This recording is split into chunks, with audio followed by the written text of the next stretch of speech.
Sports, let's go! Woodward Sports, let's go! Woodward Sports Network, let's go! Hey, happy Monday to you. Welcome to the Morning Woodward Show. My name is Stick. Drop it low. Hit you a little drop down. I got to hit the hydraulics this morning on a Monday morning. It is Woodward, right? We're hitting hydraulics already this morning. Good morning to you. Hope you guys had a great weekend. It was 60 friggin' degrees yesterday, so hopefully you got outside the house, even if you just walked around the neighborhood and did something. To my right. What it do? It's K Woods, Corey, whatever you want to call me. To my left. Joey, hello. In producer cam today, we have Adam back. Welcome back, Adam. And we got Alex behind him. And then, of course, we got Fish handling the audio today. Big weekend in sports. Lots of stuff going on. So let's get right into it with Joey's News. Good morning, everyone. Read all about it. Let's get into Joey's News. Let's go! Let's go. There was so much love in the PGA. I just wanted to start it off with this, talking about days after Tiger Woods surviving a single-car rollover crash, golfers and others around the game paid tribute to Tiger by sporting his the Sunday outfit. You see the red shirt, you see the black pants, and in that picture right there, you see the maintenance squad. Yeah, that's the whole staff. It's so good over at the Puerto Rico Open. And this is what Tiger had to say. He came out to say, "It is hard to explain how touching today was when I turned on the TV and saw all the red shirts. To every golfer and every fan, you are truly helping me get through this tough time." And it was just amazing to see that. Yeah, it's awesome. You know, I think a lot of people are trying to take a cue to, like, show appreciation while people are still here. Like, I've heard that out of so many golfers. Like, man, I would have thanked him after he passed away or something, but I want to make sure he feels that love now. I mean, you seen it with Kobe last year after him and his daughter tragically passed.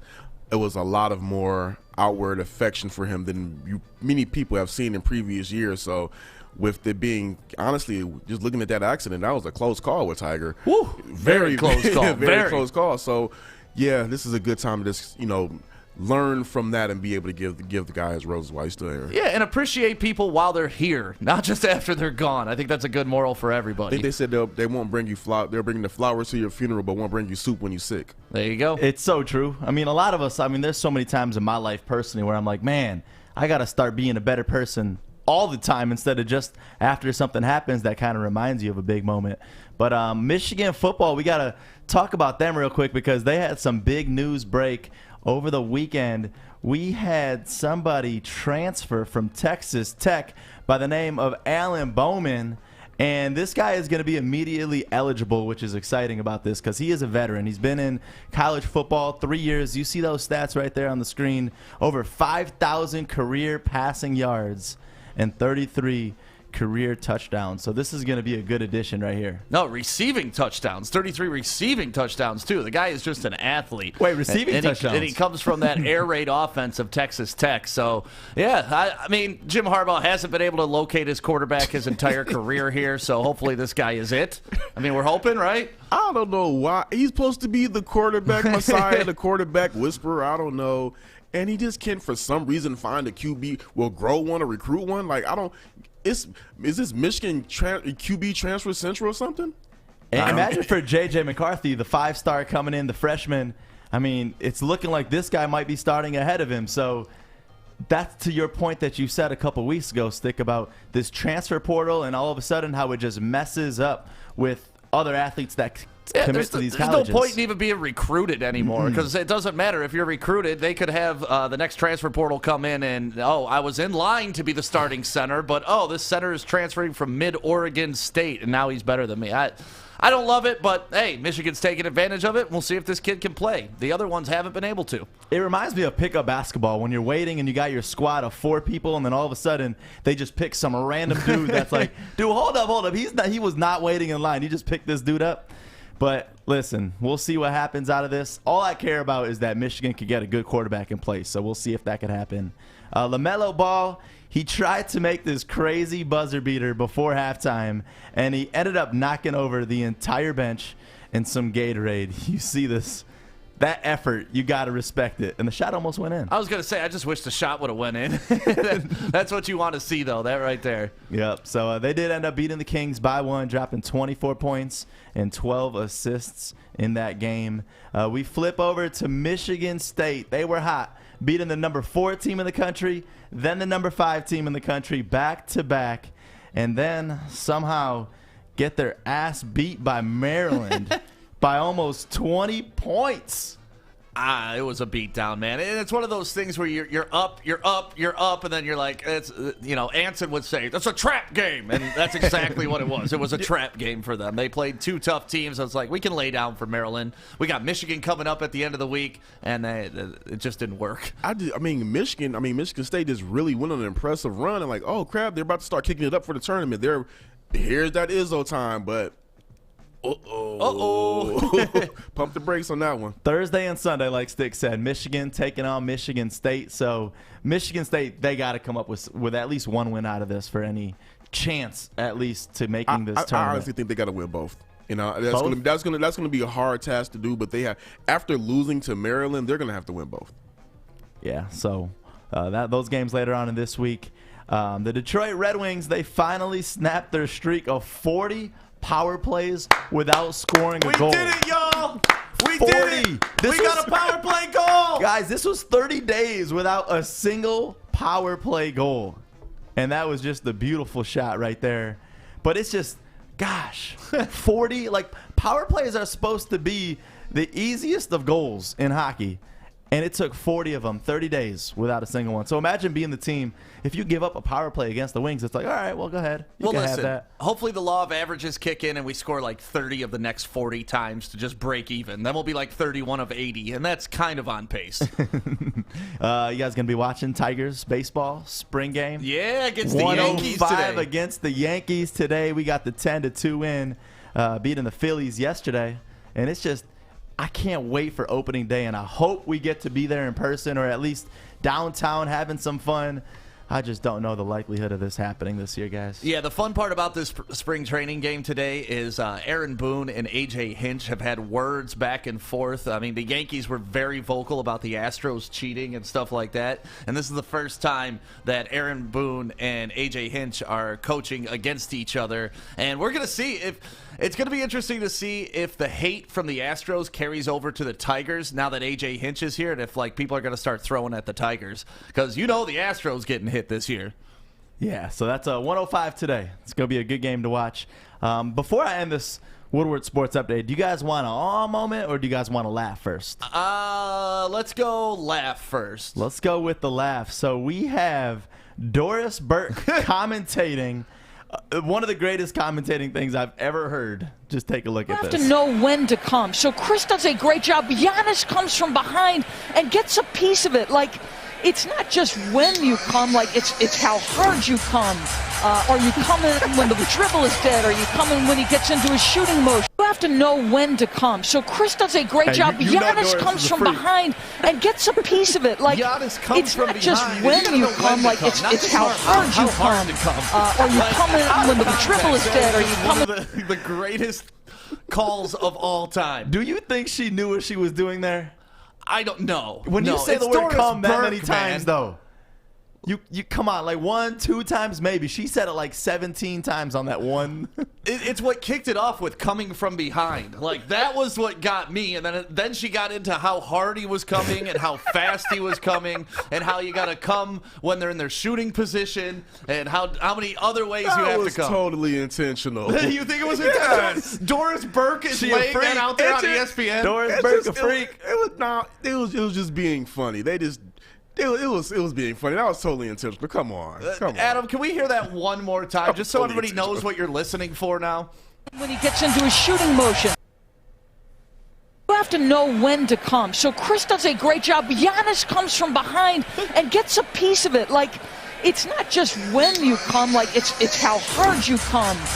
Are you coming when the dribble is dead? Are you coming when he gets into his shooting motion? And then the background, everybody clap your hands. Doris is. I don't think she was trying to be like nasty or anything like that. I just think she's very funny. Like tongue in cheek with it. Yeah. Like she's like a jokester. It was like she was commenting on a Bukkake film. Like, what are you doing? It's just all over the place. Just kept saying the word. So yeah, that was a funny moment last night. It got sent through our group chat, and we're like, oh my God, what did Doris Burke just say? So from freakish to just an amazing coach that we all want to say all about. It's Coach Richard, and we all wish that our kids could have a coach like this guy right here. What's in here? The Avengers 2. A good coach can change the game. A great coach can change your life. Oh, look at the other side. Coach Richard. Thanks, buddy. Hold on, he's got a little note he wrote you. He wants to read it. Dear Coach Richard, you have been the greatest coach in my life. I love you, Richard. I want you to show me your gym.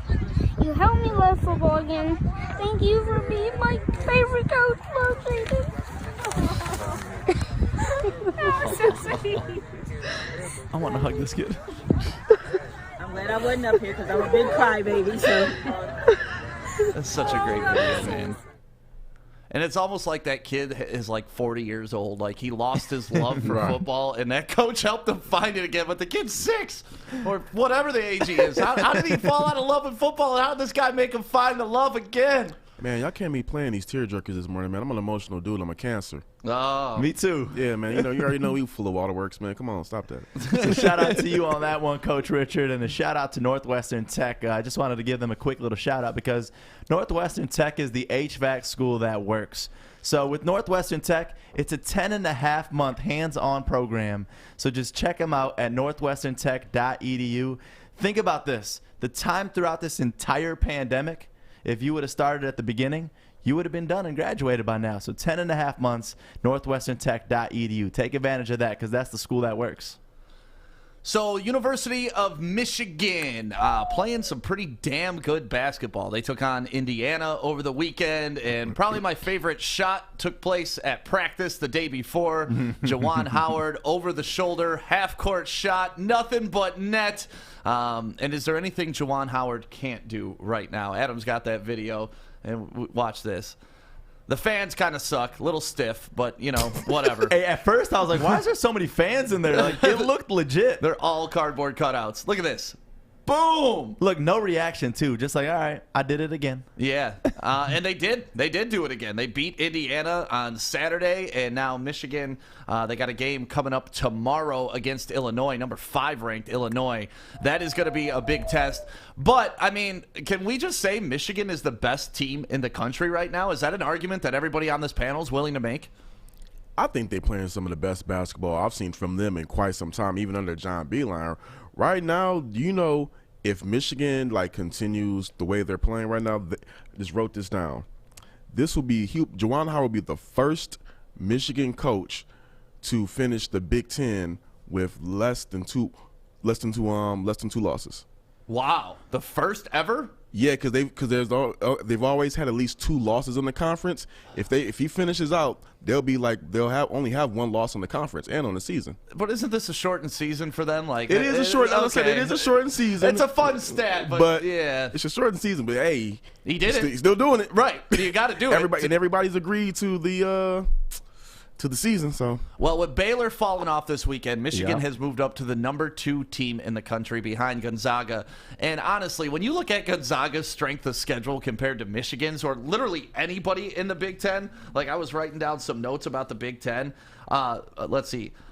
8 Big Ten schools are in the top, or all 14 Big Ten schools are in the top 30 for strength of schedule. All 14 schools. That means there's only 16 other schools in the nation in the top 30 with strength of schedule. And the Big Ten is looking to have 8 of those 14 schools in the NCAA tournament. You ready for this crazy stat? Since December 26th, Gonzaga has not played a ranked team, and that was 15th team in the country that they played. That's what I'm saying. They have a cakewalk of a schedule. Cakewalk. So it's like you compare the two. I mean, yeah, Gonzaga's undefeated right now, but you look at Michigan, you look at their strength of schedule, I am no doubt putting Michigan at number 1. The Big Ten is the toughest basketball conference in the country. Yeah, for it's sure. It's like literally. For sure. So Michigan's, the path that they're going through in the competition that they're facing, anybody else in the when they make it to the tournament could honestly be a cakewalk for them. Yeah, honestly, the way they've been playing right now, I don't see anybody that can get on their level. I mean, we thought Luka Garza was going to give them some trouble with Hunter Dickinson. Did not happen. Did not happen. Not at all. Indiana, we didn't think that would be trouble. You thought Ohio State was going to give them some issues. They took care of Ohio State. I'm interested to see this Illinois matchup tomorrow night because Illinois is highly ranked as well.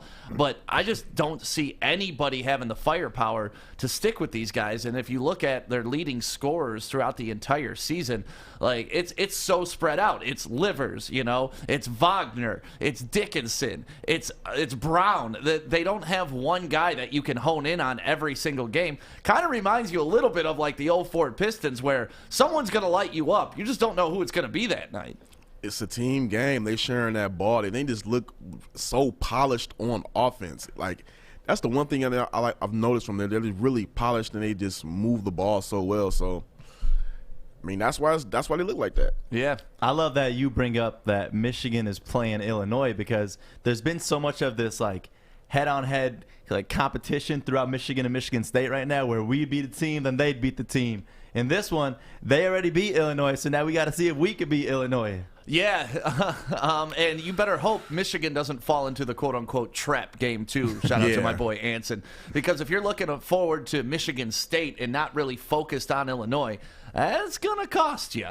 It definitely will because both of those games, the rivalry games, are going to be back-to-back, and they're going to be really high-intensity games. So I don't think they're going to be overlooking Illinois, though. I think they're going to come to that game well prepared because they already know what lies ahead of them and what's at stake if they were to lose this game.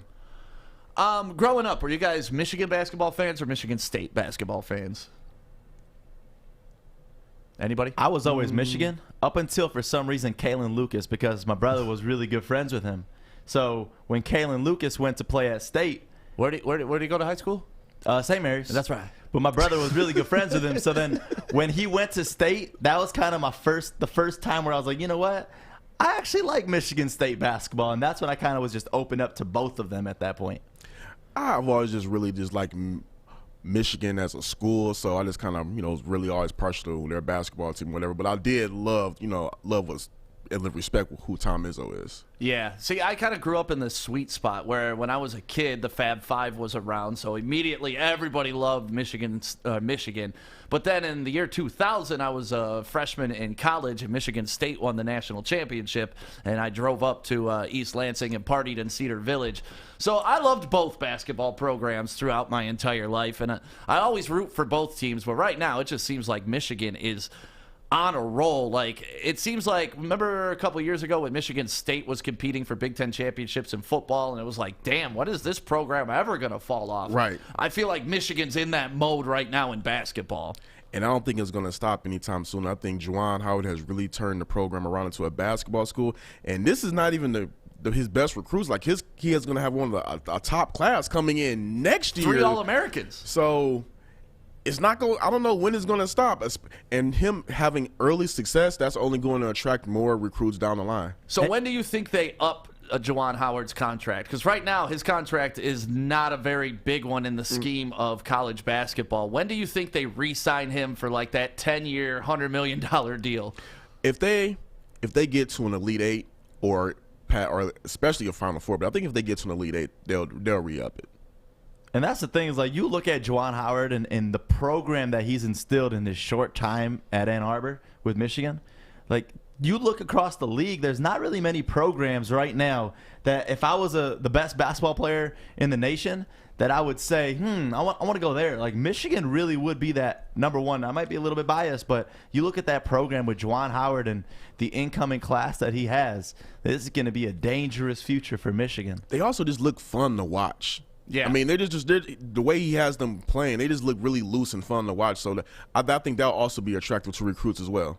Yeah, and then we were talking about that too. Like, is the Izzo style of coaching now kind of dead on these types of players? Because these kids, I don't want to say they've been coddled, but they're definitely serviced a lot more than the old players used to be. It used to be, you play for me, grind your ass, that type of, and that's what Izzo does. You see him yelling at players, but he brings the best out of them. Yeah. But do players of this age really want to go play for someone like that when you could play with Juwan Howard, who's shooting three-pointers or shooting half-court shots over his back, helping you off the floor, building you up in that way? And it's going to be interesting to see how this plays out over the next couple years. I think it's a changing of the guard because the players are evolving and communication evolves.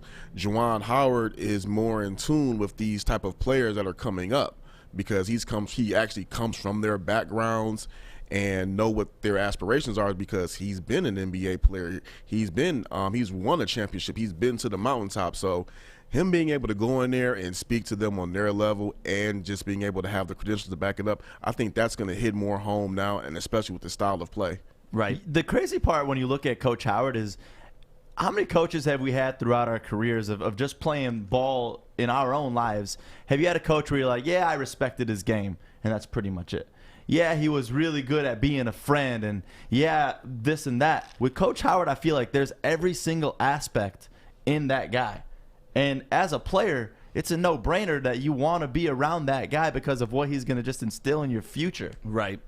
Well, I hope Michigan wins tomorrow against Illinois, so that way the matchup on Thursday against Michigan State means even more in the scheme of things for the NCAA. So that's some big things happening with Michigan. Michigan State, they had a rough time yesterday. And if they don't win these couple games against Michigan and have a great showing in the Big Ten tournament, it may be curtains for them in the NCAA tournament this year. It's just hard to imagine a tournament without the Spartans. Right. Like, I would have to see it to believe it. So until it actually happens, I'm just going to go in with the mindset that they'll be in there. It's just hard for me to picture a tournament without them in there. Yeah. You know, it'd be hard for me to picture giving up $20 million.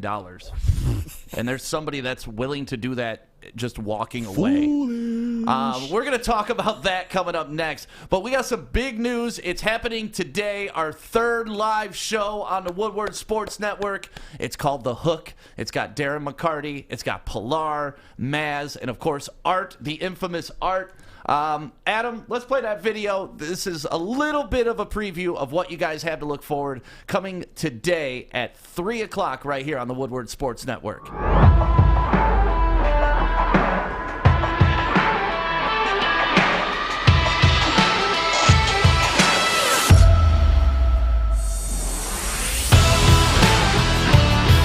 Hi, I'm Darren McCarty. I'm Pilar Lastra. I'm Tom Mazaway.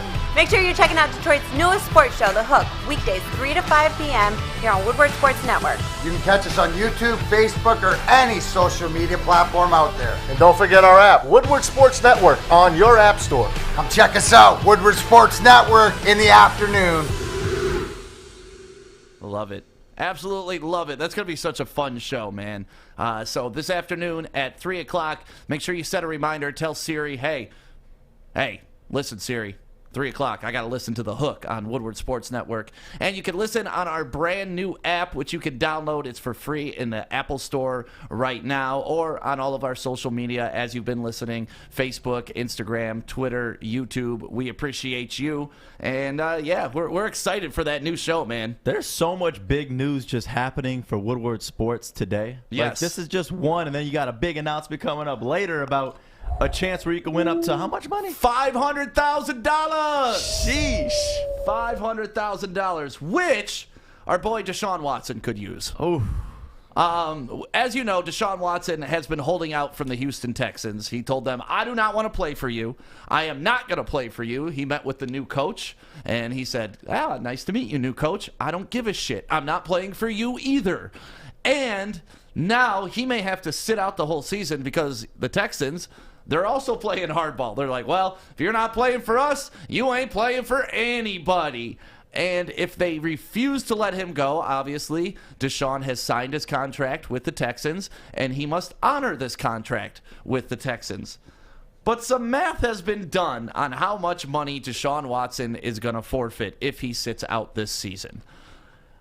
These types of numbers, to somebody like me, I don't understand it.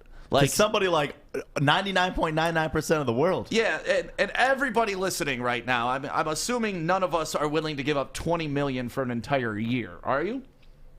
Anybody? Anybody got $20 million, period? I'm not giving up $1,000 in a year. So here's the deal. If Deshaun Watson sits out the offseason, he will lose $93,085. That's just if he sits out the offseason, okay? That's not reporting to training camp then. He's going to lose $50,000 per day. And there's about 40 days of training camp, so we're looking at $1.7 million lost just by not heading to training camp. So you think that at that point you'd be like, all right, man, I hate this team, but I'm $2 million out right now. I better collect my check, right? Any reasonable human? Yeah? Okay. Then we go to the preseason games. He'll miss out on $620,000 per game. Damn. Per game. Per preseason game? So that's another $1.86 million he's missing out on. So just in the offseason alone, he will lose $3.653 million if he doesn't play just in the offseason stuff. I'm not even talking regular season at this point. So how much do you have to hate your employer to turn down $4 million for not even playing in a regular season game? I don't got no words on that one. That's true to have me at the first number, right? To be quite honest, but that's getting up there. That's my thing is like part of me wants to say I respect this guy so much that he does not care about money, but damn. Yeah. That's crazy to me. I mean, there's got to be something that we don't know about in this deal to where there's some team that's going to be scooping him up in the near future. And just how much pride can one man have? Like, I get it. You don't want to play for these guys.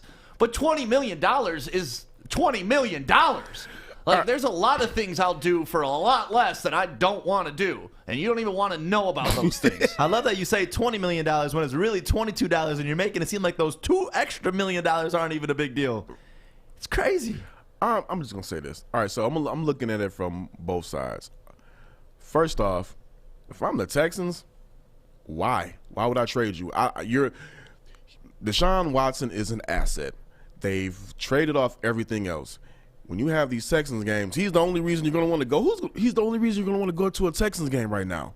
Only reason. You're not going to see anybody else play but Deshaun Watson. So unless I'm getting a Godfather type deal, I'm not moving you. And that's just be, you know, I don't care that you want to move. I don't care that you don't like what we're doing. You signed that contract with us. Right. You're there with us for 5 years. So I'm not moving you unless I get something so absurd that no team would give it to me, that if they did, I would actually have to go ahead and make that move. Like a Matthew Stafford deal. No, it would have to be better than the Matthew Stafford. The way Stafford better. should be the benchmark, I guess. Yeah, that's the benchmark. Yep. What I like about this, though, is that they're not just making this easy, because it's kind of setting this precedent for around the league, because Deshaun just wants to all of a sudden, I'm out, get me out of this city. But they're not making it so easy, so other players across the league are like, $22 million he's missing up. The team's not letting up. It's interesting because I respect both sides of this. Like, listen, dude, you signed your contract. You made a commitment to this team. You're going to play for the team. And I respect his end. Like, listen, you guys haven't fulfilled your end of what I signed my contract for. I don't like management here. I don't want to play for you guys. And I respect both sides, like, standing their ground. But then I look at the dollar amount, and I'm just like, damn, Deshaun Watson is definitely taking more of a stand because he's the one that's going to lose more than the Texans ever will. That's the thing. He has the most to lose in this. We saw what happened with Le'Veon Bell sitting out, and he never returned to the player that he once was. I don't think that Deshaun Watson should sit out.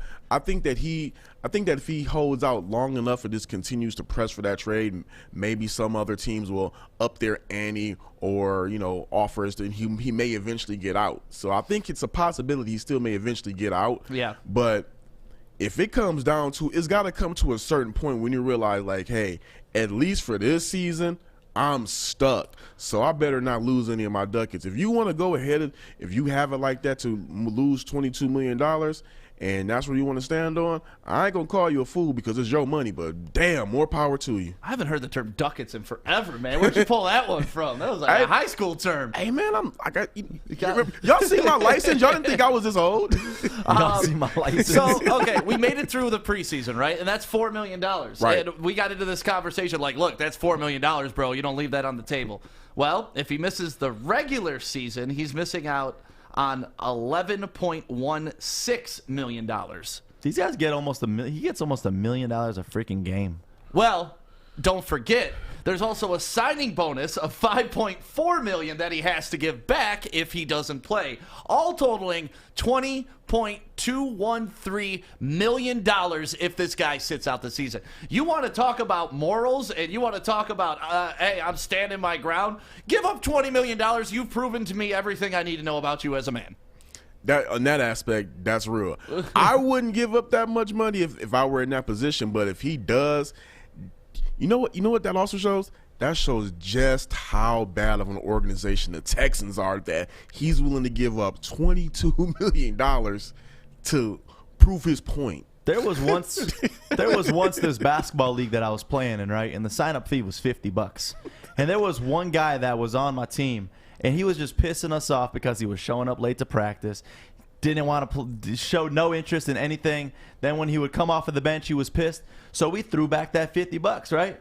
It hurt me so much giving that money back. Imagine having to give back $5 million just for this signing bonus and all this other money. Yeah, when all you got to do is really fake an injury and you can keep all your money too, right? True. Just pull a Galladay. That's the way out. Yeah, just look at Kenny Galladay. We don't know if Kenny Galladay faked his injury or not. I think we just all assume that, hey, if the Lions were doing better and the coach wasn't a complete asshole, he probably would have played a little bit more this season. So, Kenny Galladay, if you're watching, we're not insulting your manhood like that. We just, you know. we get it, bro. We get it. Good for you, man. You still got your money. Like, stand your ground. Don't give up $20 million, but stand your ground. So, I guess the question, what would you give up for $20 million that you love right now? I mean, I'm going to go with anything. Like, there's probably nothing in my life besides my family that I wouldn't give up for $20 million. Hey, come on. Even that, you still, maybe.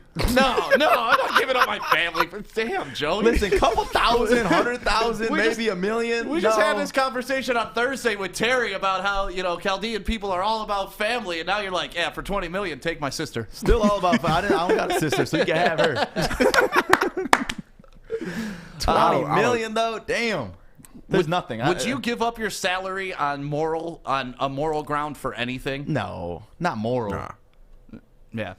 I mean, it's tough to say. I mean, it's $20 million. None of us have ever seen $20 million. I'm pretty sure. As long as he doesn't get traded to the Bears, I'm happy. That's the one thing I'm happy That's the only about. thing I get scared about. With any time there's anything big like this that happens, it always comes in to affect us in our division. Yeah, and that kind of leads us into our next topic. Russell Wilson to the Bears. Don't say that. Don't say I'm that. not saying it. I'm just repeating what I've read. I'm having a good Monday. Don't say that. There's perhaps a trade offer out for Russell Wilson right now from the Bears. And let me look at it. Khalil Mack, Jalen Johnson, a 2021 first and a 2022 first for Russell Wilson. I know. I know. I did used to hate playing against Khalil Mack, though. That's what scares me, though, is this is a feasible deal. This isn't something, because Khalil Mack makes a shit ton of money, so that kind of helps with your salary cap. The 2 first-round picks are what we now call the Stafford standard, if you want a great starting quarterback. I hate this. I do not want this in our division at all. Russell Wilson can stay his ass on the West Coast with Sierra. He does not need to be in Chicago. But when I see stuff like this, it scares the hell out of me. That is very realistic. Oh, Russell Wilson in the NFC North would just be like, all right, damn, we already got to deal with Aaron Rodgers. Not this guy. Dude. Why can't the Lions ever have nice things? And that's what we were just talking about like a couple days ago is like Goff immediately puts the Lions, he's the second best quarterback in the NFC North. Like, it's pretty simple. If Russ comes here, Goff is immediately a third and a distant third. Not like third. He's like 4A. Just when we finally thought, hey, all we got to do is get by the Packers. Right. Then it's like, nope. Now we got to worry about the Bears again. So if this trade goes down, how do you think that plays out in the NFC North? What do you think that does? Do you think that puts the Bears above the Packers? Russell Wilson and Allen Robinson. Ooh, they got to re-sign A-Rob. But yeah. Ooh. Oh. That's a nightmare. That's bad. That's bad business for the whole NFC. I think for the whole NFC. Yeah, I mean, you're taking away Khalil Mack from that Bears defense, so it's a little less scary on defense, but on offense, they are 10 times what they were with Mitch Trubisky at quarterback. I don't know what to say about that one. That cannot. Where are we at with this one? I will not stand for this. Is this just Twitter, or is this actual some real talks going on? Yeah, because it's like this sounds so good. It sounds too good to be true. Like I'm trying to figure. I didn't hear. I mean, I read about it. We all talked about it, but where out of thin air did this trade come from? Because it's actually realistic, and both teams get better. I won't say the Seahawks defense get better, of course, because they're getting Khalil Mack, but with Russell Wilson wanting out, if they're having this beef and they can get this type of deal. Adam, what are you thinking over there? You guys are talking out of your ass. What the fuck? Why? How am I talking out of my ass? You don't think this would be a good trade? It's a horrible trade. For who? For both teams. What the hell? Only 2 first-round picks for a franchise quarterback? And Khalil Mack. Khalil Mack, who's on the end of a horrible contract and is not the player he was. Johnson, I'm okay with, whatever. But I need an additional 2. And for the Bears, they have the 22nd ranked offensive line in 2020. Why the fuck would Russell Wilson because even he's coming from the 32nd ranked offensive line where he was the most sacked quarterback in the league. So even 22 is better. Oh, my goodness. No way. Russell Wilson's not coming to Chicago. Do you see how the guy dresses? There's no chance he's going to walk in on snow. His list of teams that he would go to. Matt Nagy's the coach. There is not a chance in hell Russell Wilson shows up in Then Chicago. Why did he list them as a team that he would go to? He didn't. He did. He didn't. He didn't. It's a report. It's not. It's the Raiders. Meh. It's who the else? Cowboys The Saints? is the only team that makes sense. But even then, Matt Nagy's a dickhead. He's an idiot. Well, we know that. Mike McCarthy's an idiot. I'm not sure why he wants to go to either of those teams. Well, he just stormed out of his meeting with Pete Carroll, so obviously it doesn't the coach. Maybe change for the sake of change. Listen.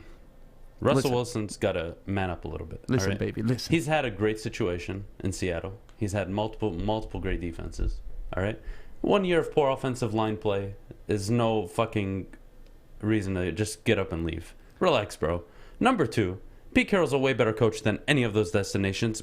John Gruden maybe, but I don't know. I don't see how it works out for them. It makes no sense to me. But do you think it's one of those situations, kind of like a Tom Brady situation, where Russ also wants to prove that he can do it without Pete Carroll? No, I don't think people give all of Russ's credit to Pete Carroll the way they do with Brady, with Belichick. With Belichick. So, yeah. I think people know. I mean, you look at Pete Carroll's record before Russell Wilson. I believe he's like 7-21 or 14-21, something like that. Yeah. So he wasn't all that before Russ showed up. Well, listen, man, when Russ lists Chicago as one of the teams that he could go to, and then I see this, and I'm like, wow, that actually makes sense money-wise. It makes sense kind of value-wise. I'll agree that if you were Seattle, do you accept that trade? And be honest, if you were the GM, your job's on the line. You're about to trade away, just like the Texans, your franchise quarterback. No. It's gonna cause so much uproar with the fans. You don't just get 2 first-round picks. Stafford wasn't worth a first-round pick. The fact that we got, that was a fucking steal. Hell yeah. No, that was a pillaging. You need four first-round picks minimum from Chicago if you're going to do that. Which, by the way, trade. not to sidebar, but did anybody see Kelly's post over the weekend with them rocking the Rams hats on their yacht? That showing it too from the back. Flexing hard. I don't know why you guys are sad. I'm so fucking happy he's on that boat. I'm not sad, but it's like that's like the final. All right, this is over. That's what it's like. You finally see it. You finally saw your man with the other mediocrity, man. I'm straight. I almost threw up in my mouth a little bit moment. Yeah, it was like, that just doesn't look right, and whatever. But we wish them the best, but they ain't here no more. Don't say we. Speak for yourself. Okay, we wish them health, but we wish them awful football because we want that pick to be better. That's right, baby. So yeah, hopefully the Bears can't pull that trade off. But I'm with you. I think that Seattle would be undervaluing Russell Wilson there. But if you got an unhappy quarterback and you can get a Khalil Mack and 2 first-round picks for him, you got to at least look at it. You got to look at it because what are the Saints offering you? That's another team. Yep. They can't offer you anything close to that, And then you look at the other teams that he wanted. What do you want? Dallas? Dallas has nothing to offer. Right.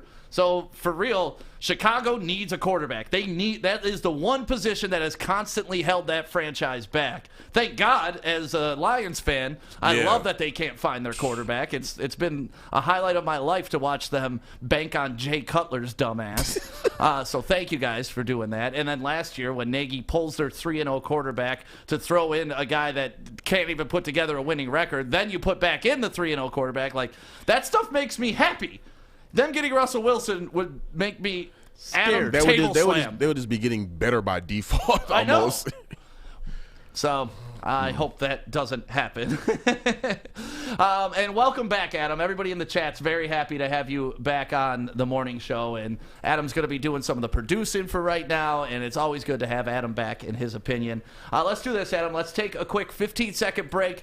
When we come back, this lady... She went through her boyfriend's phone and found some things, and then she posted those things on Twitter, and we have those things for you to see. And I think, ladies, you're going to love this. Fellas, you're going to love this, too. Coming up next on the Woodward Sports Network.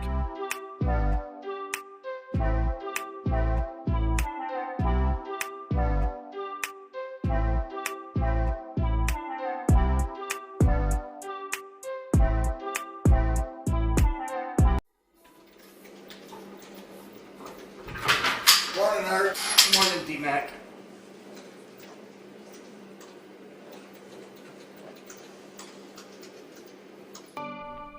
Welcome back to the Morning Woodward Show right here on the Woodward Sports Network. And thank you to everybody watching us right now on Facebook, YouTube, and Twitter. And then, of course, our app, which is awesome. Like, you combine all these areas where everybody's listening to the Woodward Sports Network. And it's snowballing, baby. It's snowballing. So thank you to everybody who's downloaded our app. It's for free right now on the Apple Store. Android is coming soon. We promise you, Android people, we're going to take care of you very soon. And now you got 3 shows to listen to starting today. Because The Hook starts at 3 p.m. with Darren McCarty, Pilar, Maz, and Art. Why are you singing it like that? You're singing like, the roof is on fire. The hook is at 3. There you go. Thanks, Joey, for I'm excited. Yeah, I miss clubs, man. I miss being in clubs, damn it. Corey seemed like he had a little party over the weekend, though. Corey walked in, he was like, man, I'm still feeling from the weekend. Oh, yeah, the weekend was very fun. Yeah, Corey got so drunk Friday, you kind of missed your Saturday, huh? Just a long night. All right, we'll save that for the ladies. Yeah, Corey, I mean, not to get too far off sports real quick, but I saw you put up a post this weekend, like, it's normal for single dudes to date multiple ladies, right? You good with that? Yeah. That's interesting. I respect that. That's interesting. I saw a bunch of people commenting on that, like, nah, you should kind of, like, date one person at a time, but you were like, nah, I got to harem. See, why I respect that is because there should always be that exclusivity talk. There's got to be that talk. So if you ever do have that talk and then you still have your multiples, then you're doing something wrong. Hey, man, look, I ain't putting no ring on no finger no time soon. So, it's you dating me, it's a high possibility I'm dating somebody else too. So hey, I'm just look at the camera right now and say, deal with it. Deal with it. Thank you. All right. Well, speaking of dealing with it, this lady was going through her boyfriend's phone and she saw his search history. And I think we've all been here, or at least I have. Does your girl go through your phone actually? Because I haven't had that yet. I don't. Probably, I guess, is a good assumption. Like, I don't care. She knows my passcode. I leave my phone out when I'm taking it. Like, I have nothing to hide. So go through everything you want. I am, that's one thing about being a decent human being is you don't have to worry about that shit. Exactly. So this lady goes through her boyfriend's phone, and Adam, throw up the visual of what she sees in his history, and it's all just pretty much Pornhub links. And it's hilarious. She says, I love finding porn searches on my boyfriend's phone. And if you look at it, you got Pornhub.com. You got some VPN over there, which he's trying to get into porn sites without showing that he's getting into porn sites. Thank you for that. Yeah, give my friends the big, free live video chat. Free live video chat. Stop by to say hi. Ended up Banging Johnny. So I don't know what this guy was searching, but this lady posted all of this on social media, and then it went nuts. It got like 2,000 retweets and stuff like that. But this was my favorite part of the whole thread that she tweeted out. At the end, it said he searched, but he didn't watch it. Come on. Really? Hey, if he's gonna, hey, that's the definition of going down with the lie. Like, man, come on. I searched, but I didn't watch. Come on. That's you know what? I'm against exposing, but just for how he insulted her with that bad of a lie, that is worth getting exposed. It reminded me of Bill Clinton. Like, I smoked, but I didn't inhale. like what? No, come on, man. You know you hit that bong. Like, and you know you watched that porn. What are you lying about? And I guess the whole crux of this argument is she had repeated conversations with him that stuff makes her uncomfortable. Okay. So that was my next question. She I was like, thought he was disrespecting her over and over again because he would constantly be like, no, babe, I'm not watching it. No. And ladies, if you're watching this right now, your man watches porn whether he tells you he does or not. Just, I'm telling you, looking directly at you, he watches whether you like it or not. Adam, what you got? None of his friends told him about private browsing? Nobody? Or just delete browse history? Internet? I always, for some reason, I always still do it. I always hit on my phone in the settings, clear recent last hour or whatever that button is. Yeah, it lets you clear an hour. And ain't nobody taking an hour. If it's more than an hour, you got to hit clear all day. You got a bigger problem right there. So have you guys ever dated a girl that had an issue with you guys watching porn? Nah. I've honestly never had those conversations really about porn watching. Really? So you've never even watched one with a chick? No, I've never done that. No, I never watched one with a chick, but I know they've watched it. All right. Well, I'm feeling weird up here now. That's your thing? That's your back stick. I got you. What's that? What you got, Adam? Please save me. I got your back, man. Yeah, you. We've had these conversations. Yeah, that's normal. I don't know about you two, but that's that's like a second date conversation. Like, yeah. So, what kind of porn do you like? Yeah, I'll mess around with that question, but it's never like a whole, hey, let's watch it together. I've never done that. It sounds like you have. I've never done that. Poor Joey. You should. That doesn't do anything for me. But do you think this guy was being disrespectful by telling her, I don't watch this stuff, and then obviously watching this stuff? Do you think that's a big lie for her to blow it up on social media? I think he's disrespectful by doing that, but I also think that is that's an invasion of privacy on by going through his stuff. Like if you don't trust him, then why are you with him? That's the truth. Like if you find yourself going through someone's phone, it's probably heading towards the end anyways. Yeah. But do you think it was his fault or her fault, Joey? I'm going to go and say her fault because to what both of you guys just said, like you can't go. I get that you have the right. You're dating him. You could go through someone's phone, but you can't be doing that. No, you don't go through my phone. That's invading my privacy. I mean, if you don't trust me, then dip. I mean, right. Any relationship is built on trust, and once that's gone, it's pretty much just dead anyway. I love my man Promo Dave in the comment on Facebook right now. Says couples that play together stay together. That's right. And that's a slogan or lover's lane, so shout out to them. And Anthony says, honestly, the fact that she went through the phone is the bigger issue, regardless of what she found. Ooh. Hey, when you go searching, you're going to find it. Yeah. I mean, so be careful when you look. You'll find whatever you're looking for. Yeah. Adam, what do you got to say about this? No, I don't know. I feel like me and Stick are on point. Share all the same Yeah, I feel like you guys need to introduce this to your relationships. It'll help. Yeah, and the whole not only porn? that, like the whole open phone policy. Like I know all her passwords, she knows mine. Like it's just, and you never do it. Like you never have to do it, but it's just. I don't know. You guys are weird, man. No, I don't care about the password part. The password part's whatever. Go ahead and look through my phone. You know your girl's password? It's yes or no. No, I know. Like I'm just forgetting the last number. I know most of it. So you don't know it, Corey? Do you know all the girls you date? Do you know all their numbers? How do you keep them in line? Continuously trying to set me up here. I don't. When I had my ex-girlfriends, we had each other's passwords, but chicks that I'm dating, nah. Okay. But what's the point of having each other's passwords when you're dating? Like I've never understood that. I mean, for me, it was just more so like you never know. There could be a time where I may need her to get in my phone, and I'm not, available, or something happens. she would have access to it. And the thing is, when I'm in a relationship, I don't care what you find. I mean, ain't nothing in there that'll trip me up, so I'm good. Someone said, all right, who's brave enough to share their phone history right now? Let's see yours. Well, here's mine. I know, Adam, you can't zoom in on it, but it's Pat McAfee talking to Barry Sanders. It's lyrics for Weezer, Say It Ain't So, One More Time sample recreation of Daft Punk.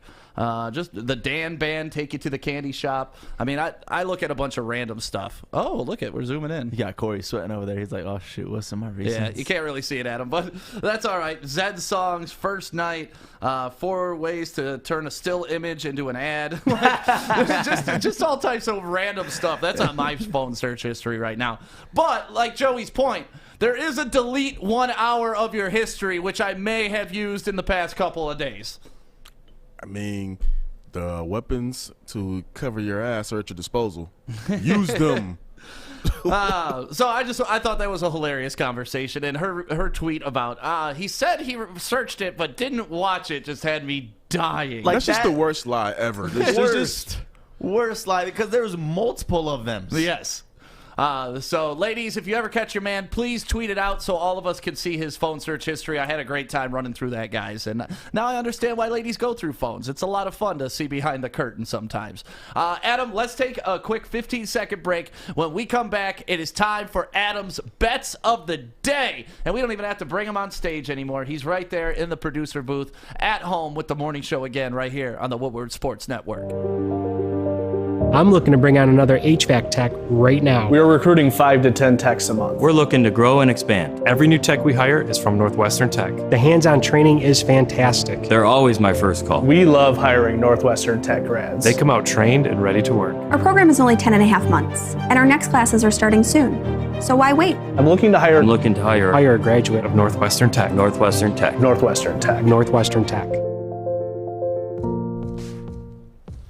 Welcome back to the Morning Woodward Show on the Woodward Sports Network. Thank you, everybody, for listening on our brand new app that is available in Apple stores for free. Plus, Android is coming soon, and everybody that's watching us on social media, everybody commenting on YouTube right now, we see you, we love you. On Facebook, we see you, we love you. Twitter, what up, though? We see you, we love you. It is now 8:50, a little bit after 8:50 because we got into a porn conversation. Sometimes it goes long. But every day at 8:50, my mind just went somewhere completely different. But every day at 8:50, Adam comes on with his bets of the day. So far over the past few weeks, what are you, like 30-something and 15? Oh, I'm killing it. I'm killing it right now. I'm at 39 and 19. 39 and 19. 39 and 19 right now. We're killing it. I love it. We're up big. How'd you do over the weekend? I went actually, on Friday, I went 4-1. And over the weekend, I don't remember the amount of games I bet on. But I did have Colin Morikawa winning, and I took him at plus 650 Friday evening. So I cashed out. Very nice over the weekend. Very nice. Very nice. Very nice. But to get started on the bets today, I got the Portland Trailblazers straight up to beat the Charlotte Hornets. Hornets are coming off a great win last night, back-to-back. I like Portland. It's time. It's almost time for the All-Star game, so I think they got to get their game together if they want to make a run in the playoffs. The next game I got is the total goals. I'm going to take the under at 6 between the Calgary Flames and the Ottawa Senators. The last 2 times they've played, both games have been over 6 goals, so I think they take a step back down to reality this game, and they get their shit together. Hockey is blowing my mind this year with how many freaking goals they expect these teams to score. Like, hockey used to be, it was 2-1, it was a high-scoring game. Now the over/under is 6 goals. I would take the under every single time. You'd be amazed. I mean, look at the Red Wings and the Blackhawks, 7-2. 7-2. That game opened up at 5.5. Jesus. Like, that's just how hockey's working this season. I don't know if it's COVID or the goalies are just ass. But do they put in like a 3-point shot or something? Like, what is going on with hockey? I don't know, but apparently if you can't score on the power play, you still score a lot of goals. So what do I know? The next game, Detroit Tigers play the Yankees. You can bet on preseason, guys. Yeah. You can bet on spring training games. So I'm going to take the Tigers. Fuck the Yankees. I'm very biased towards this pick, so I'll excuse myself out of the logical conversation. I just don't like the Yankees, so I'm going to take the Tigers today. Beating the Phillies 10-2 yesterday. Hopefully the bats stay hot and they come into tomorrow, or well, tonight, actually. I mean, they kick ass. Listen, the Tigers are undefeated. The Yankees are defeated. Right. Might have only been one game, but numbers is numbers. That's right. Do you think the Yankees are going to throw at the Tigers at all because of AJ Hinch? I would be very, very surprised, actually. Surprised if they did? Yeah, I'd be very surprised. I'm going to be shocked if they don't. Oh, no chance. No chance in hell. I'm sure they're going to be talking a lot of shit from the dugout, though. Yeah. That I wouldn't be surprised with. The next game, Luka Doncic. Dallas Mavericks got them playing the Orlando Magic tonight. They're minus 270 favorites. I usually don't like taking heavy favorites on the money line, but I just feel really good about the Mavericks right now. They got tonight and one more game before the All-Star break. They really got to get their shit together. They're 16-16. If they want to make a run and start locking in their playoff seed, now's the time. Win these 2 games. Walk in 2 games over 500. We'll see what happens. And the last game, Dayton versus St. Bonaventure. Men's basketball. It's an interesting game. They're actually favored by 7.5 points, St. Bonaventure is. St. Bonaventure usually turns out good teams. They always got someone in the tournament. Oh, yeah, and I'm actually going to have them covering. Dayton coming off 2 really bad losses. St. Bonaventure really covers 80% of the year, so I'm going to take the points on that one. Nice. And if you're feeling very, very risque and you want to bet all these games together, you could get a nice payout. If you bet $50 on MyBookie, it turns out to a whopping $822.65. Oh, I'm betting that. You're betting that? Well, yeah, I'm betting that. You got to hit all 5, Corey. Hey, I know. Did you make your Michigan State bet? I know you were looking at it on Friday. I didn't do it. You didn't do it. Corey. I didn't pull the trigger. Corey, whenever you have a gut feeling, all right, I'm just going to give you some advice. I know, if you have a gut I feeling know. on something, bet on it. I Bet gotta on stop it, bet doing on it, that. bet on it. I gotta stop doing it. I was scrolling through my phone on the CBS Sports app. I saw Colin Morikawa shoot 8 under on Friday. He was, I believe, in 7th or 5th place, one of the two. His odds were plus 650. I'm like, you know what? This motherfucker's going to win. Fuck Koepka. And he ended up winning. Free money. Easy as that. Well, Adam comes on every day at 8:50 and kind of goes over his bets of the night. And let's run through them one more time, Adam. And you put them up on the screen. And make sure that if you are betting, you go to mybookie.com. And if you want some free money along with that, you enter promo code Woodward. And they will get you 50% of your first deposit matched up to $1,000. So you put in 1,000, you're getting 500 back. You put in 100, you're getting 50 back, and it's real nice. And like you see here, you take that free 50, you parlay it, and maybe you could win $822. Or you take that 50 and you spread it over $10 on each game, like Adam normally does to hedge his bets, and that's why you come up with a 39-19 record. Listen, you put $10 on each game, you go 4-1, you're walking out with super money. Yeah, it's not parlay money, but it's money. We're all about winning slowly. You're not here trying to hit the jackpot. It's just not going to happen. You got to play it smart. You got to listen to me. You got to take every game, put money on the games. You'll be just fine. We're 39-19. Like, what more do I have to do, Stick, for these people to listen? Seriously. You got to go undefeated. Undefeated. Ooh, all your right. parlays must hit from here on out. Ooh, that's difficult. I know. No, but it's awesome because there is somebody out there that's been listening to you and collecting checks because they've been following the Adam guidelines. Oh, I got to call out somebody for DMing me. Who? Darren Daniel DMs me on Saturday morning asking me for picks. I give him Michigan to win. Actually, Michigan to cover. And I believe the second game was... Who was the team? Kansas to beat Baylor. Kansas to beat Baylor. Didn't listen to me. That Kansas one was a good one. Well, you can't make them all bet. Can't win them all. Can you? So those are Adam's bets of the day. Thank you for coming on and doing those. And I'm now, taking them. You're going to take them? Oh, yeah. All right. So after this, we'll hop on MyBookie and see what we can do wager-wise. And if you're interested in winning $500,000...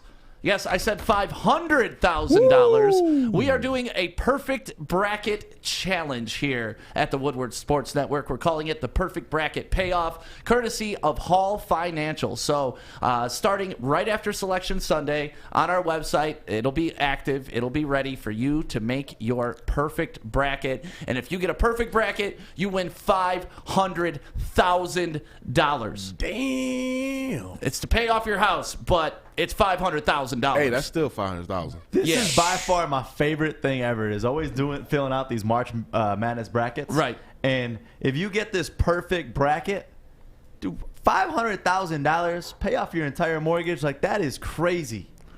Well, and here's the deal. Like, a lot of people are like, oh, perfect bracket's impossible. Yeah, a perfect bracket is very hard. That's why you're going to win $500,000 if you do it. But we're still going to give away prizes for first, second, third, and last place, too. Sweet. Which is probably the best prize of them all. First place is going to be that 70-inch TV. And the Xbox and the PS5. Oh, we are doing the PS5, too. Yeah. Okay. Oh, yeah. And the PS5. So you get a PS5 and a 70-inch TV if you come in first place in our perfect bracket payoff. Second place, you're going to get a Detroit Shinola watch, which is awesome. Shout out to Bridge Street Exchange on that one. Yep, so that's for second place. Third place, you're going to get, I believe it's either a 60 or a 65-inch TV. 65-inch. 65-inch TV. That's for third place. So even if you don't get it perfect, you finish in the top 3, you're getting a pretty dope prize. Oh, some great prizes. And then last place. Oh. We love you, last place, and it's just as hard to come in last place as it is in first place. What could be a last place prize? That's different. If you come in last place in our perfect bracket payoff, you will win a brand new toilet. Yeah, toilet bowls for everybody. Isn't that awesome? Fish, you got your hand up? You want to say something? Yeah, I want to know, is this toilet that you're giving us, you like financing it? Are we gonna? Is the installation free?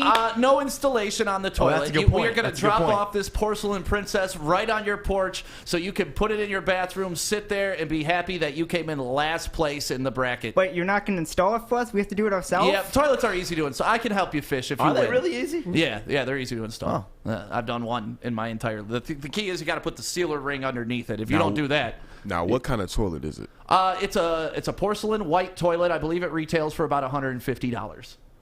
That's So yeah.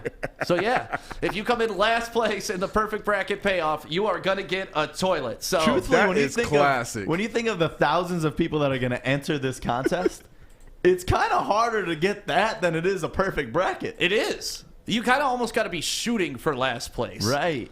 So there's going to be people that are already forfeiting their chance at $500K and going straight for that toilet. Taking all 16s? Taking everything, 16 seeds all the way through.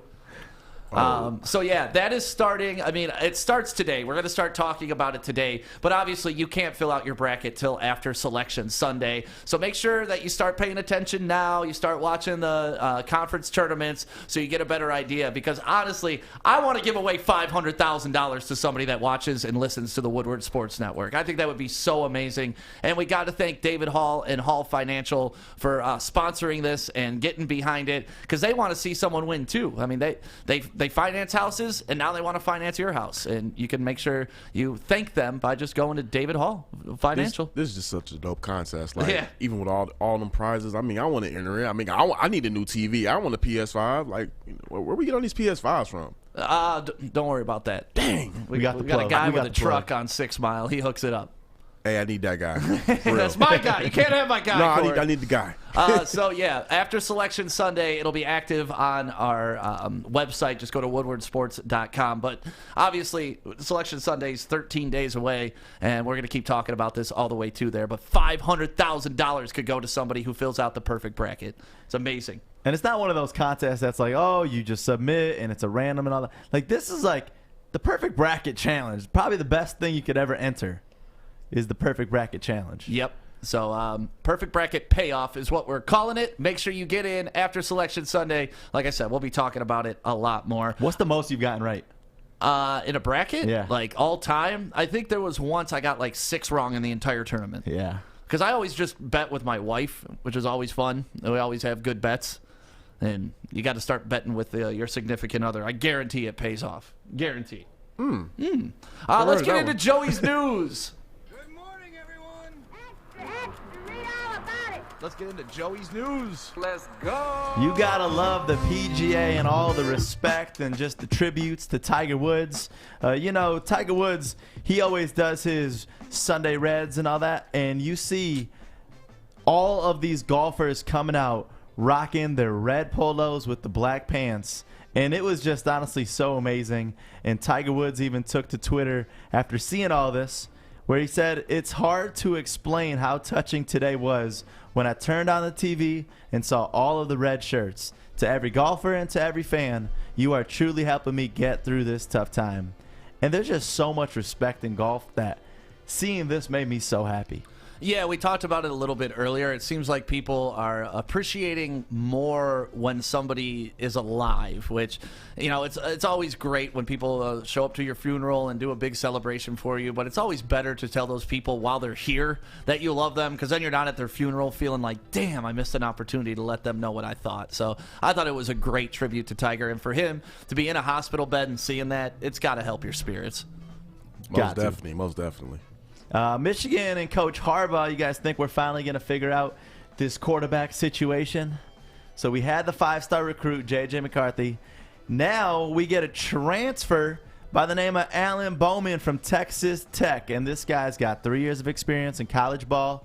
He's got some great statistics, as you see there on the screen. And now I'm just hoping that this guy is going to be the solution, because we freaking need a quarterback in Michigan. Definitely need a quarterback. I haven't seen enough of this kid to know if he play. I know that offense is completely different than what Michigan runs. So we run kind of a pro-style offense. That is literally like a junior high, spread the field, 7-on-7 offense. So it's going to be interesting to see how he transitions to Michigan. I just want to see Harbaugh just finally get with a quarterback, groom him, and then they deliver, because it's something that he has missed on during his entire time at Michigan. And at some point, especially now that he has this renewal, he's got to be able to put some results out there. And LaMelo Ball, he risked his entire life just for this buzzer beater before halftime. And it was so freaking close. Took out the Gatorade jugs. He was good, thankfully. And the Hornets did end up beating the Kings by 1 point. LaMelo ended up dropping 24 points, 12 assists on the game. Michigan State basketball, how the heck do you beat the number 4 team in the country and then the number 5 team in the country, but then you lose to the Maryland Terrapins? The Turtles. By almost 20 points. Yeah, you get up, and then it's hard to get up again. That's really it. I mean, you can get up for those big teams, and then when you come into somebody that you're supposed to beat, maybe you lay it down a little bit. Corey, go ahead. Say it. Spartan's overrated. I'm not going to say they're overrated, but I mean, even though I think Izzo can be sometimes. But I think right there was just a trap game. That's all it was. And they just cannot lose these next couple of games coming up, because I think they may have already missed their tournament chance, but I believe if they can close out these next 2 games against Michigan, then they'll boost their chances. Yeah, so we go to Tigers baseball. There's so much sports going on right now. Love it. And I love this so much. The Detroit Tigers ended up beating the Phillies 10-2 yesterday. And then today at 1:05, taking on the Yankees for some spring ball. Go Tigers! I love this time of year. It was 60 degrees yesterday. Sun's out today.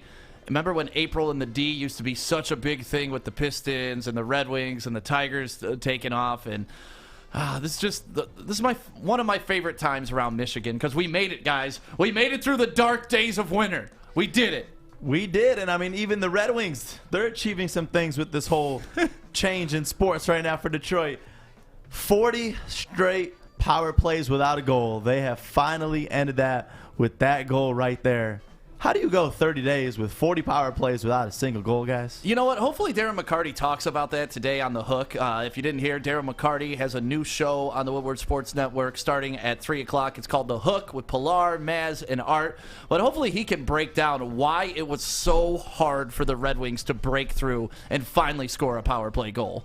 Like, even against horrible teams and bad goalies, we couldn't pull it off. Yeah, it's just a weird anomaly. It sure is, and we just wanted to wish them luck throughout the rest of this, because now that it went 40 power plays with finally getting this one goal, that only means we got to get a lot more goals, because the percentage is in our favor now, right? Hopefully. That's your Woodward Sports Update, and now I just wanted to give a quick little shout-out to Bridge Street Exchange, who is hooking us up with that Shinola watch for our perfect bracket payout. And Bridge Street Exchange, you got to check them out online, because they're offering 15% off if you use the code word WSN. They got Shinola. They got so many great products in there. I always wear a lot of Carhartt gear, and they got a room in the back there, guys, just full of so much Carhartt. So go to bridgestreetexchange.com, use WSN, get 15% off, guys. Joey, I'm disappointed, man. What are you disappointed about? You missed 2 things in your news. Do you want them again? I want to hear Doris Burke say this all day long. If you missed it earlier, we played a video of Doris Burke doing the call on Giannis and Kawhi, and Giannis gets a block from behind, but she was more worried about how he approached. Adam, let's hear this again. You have to know when to come. So Chris does a great job. Giannis comes from behind and gets a piece of it. Like, it's not just when you come, like it's how hard you come. Are you coming when the dribble is dead? Are you coming when he gets into his shoot? You have to know when to come. So Chris does a great job. Giannis comes from behind. You do have to know when to come. If you come too soon, you may get there too soon, and nobody's happy. Yeah, it's about how hard you come too. That's what got me there. And if you come while they're in the shooting position, it's important to come then. This is terrible. No, we're just repeating what Doris Burke said. I don't know what's so terrible about this. This was solid commentary on a basketball I don't game. want to hear anybody with the name Doris talking dirty like that. Sorry to all the Dorises watching right now. Damn. And then for a feel-good video, this video did kind of went viral over the weekend. It's on our Twitter. But, you know, we've all had coaches that have made an impact on our lives. Normally it's a little later on in life, but this young man, apparently this coach reinstilled his love for football, and this was the note that he wrote his coach. What's in here? The Avengers 2. A good coach can change the game. A great coach can change your life. Oh, Look at the other side. Oh, Thanks, buddy. Hold on, he's got a little note he wrote you. He wants to read it. Dear Coach Richard, you have been the greatest coach in my life. I love you, Richard. I want you to show me your gym. You helped me love football again. Thank you for being my favorite coach, Love Jaden. That was so sweet. Dude crying like Coach Richard just took over for Matt Patricia or something. Man, that's just one of those great feel-good moments to see. And all the craziness going on, it's just good to see stuff like that every now and then. Yeah, I mean, that's about as pure as it gets, you know, and that's one thing I love about amateur sports is just it's not about the money. It's not about anything but the pure love of the game, trying to get better and just, you know, becoming a better person through sports. And I think sports has affected all of us in that way, right? And I respect anybody, too, that does coach young kids like that because Coach Richard, I guarantee you, those are the moments that he lives for. And seeing this little kid come up to him saying that is the exact reason why he's doing this. Yeah, I'm sure that means more to him than anything. You know, like when you have a young man like that who, you know, is going to grow up with those types of memory about Coach Richard and you get to be that guy. Like, do you have a specific coach that comes into mind when you think of somebody like a Coach Richard in your life?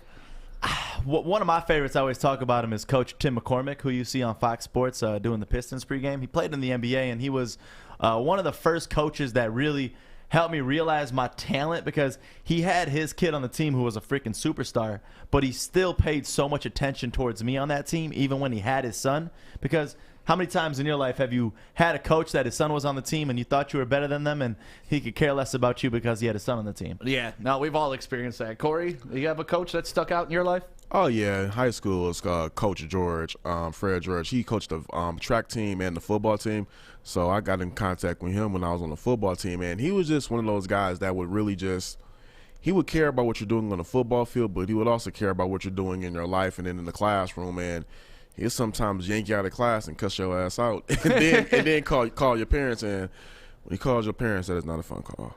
Yeah, I've had a couple coaches. So, like, one guy that, like, made me a better player, which I can immediately think of is a guy named Rick Wing. He had 3 sons that were all amazing pitchers. They went to Walled Lake Central, and they ended up doing pretty well in baseball. But he taught me how to be a much better pitcher. And then my dad coached me in baseball and football. And I know my dad was not the coach that favored his son. Oh, I can see Coach Day probably whooping your ass. Yeah, if anything, it was a lot harder being the coach's son because dad expected so much out of me, which was fine. But, you know, like, we'd have those special moments where I was sucking at pitching and he would come out and take me out of the game and I'd be all pissed off and stuff like that. But you learn a lot going through those moments while you're playing. So, yeah, Coach Wing, thank you very much. And, Adam, do you have a coach in your life or any time through your playing that really had a positive effect? Because I think we've all talked about some negative effects coaches have had, but has there ever been, like, a Coach Richard in your life? Yeah,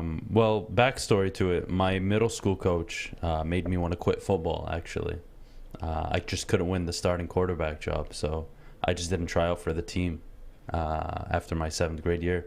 I got to my senior year after I transferred schools in high school, and Aaron Moran is his name. I believe he coaches Redford football still right now, and he not only taught me how to be a better person, but got the absolute most out of me as a quarterback. I was just slinging and gunning my senior year. Dialed in. Totally different than I was the previous 3 years. Yeah. Yeah, it's amazing how much coaches can impact your life. So, couldn't skip over that video again. I could watch that thing 4,000 times. And if you want to watch it over and over and over again, make sure you go on our Twitter. It's up there right now at Woodward Sports. Adam, let's take 15 seconds. When we come back, Sean McVay had some interesting things to say about Jared Goff, which are making me more hopeful. And we'll talk about that next on the Woodward Sports Network. I mean, we're inside Grow Green right now, and they have everything. I'm talking, you got your active air fans, you got your big lights over there, big pots, little pots, and Joey, what are you doing right now? Get some sun. That's not what those lights are for.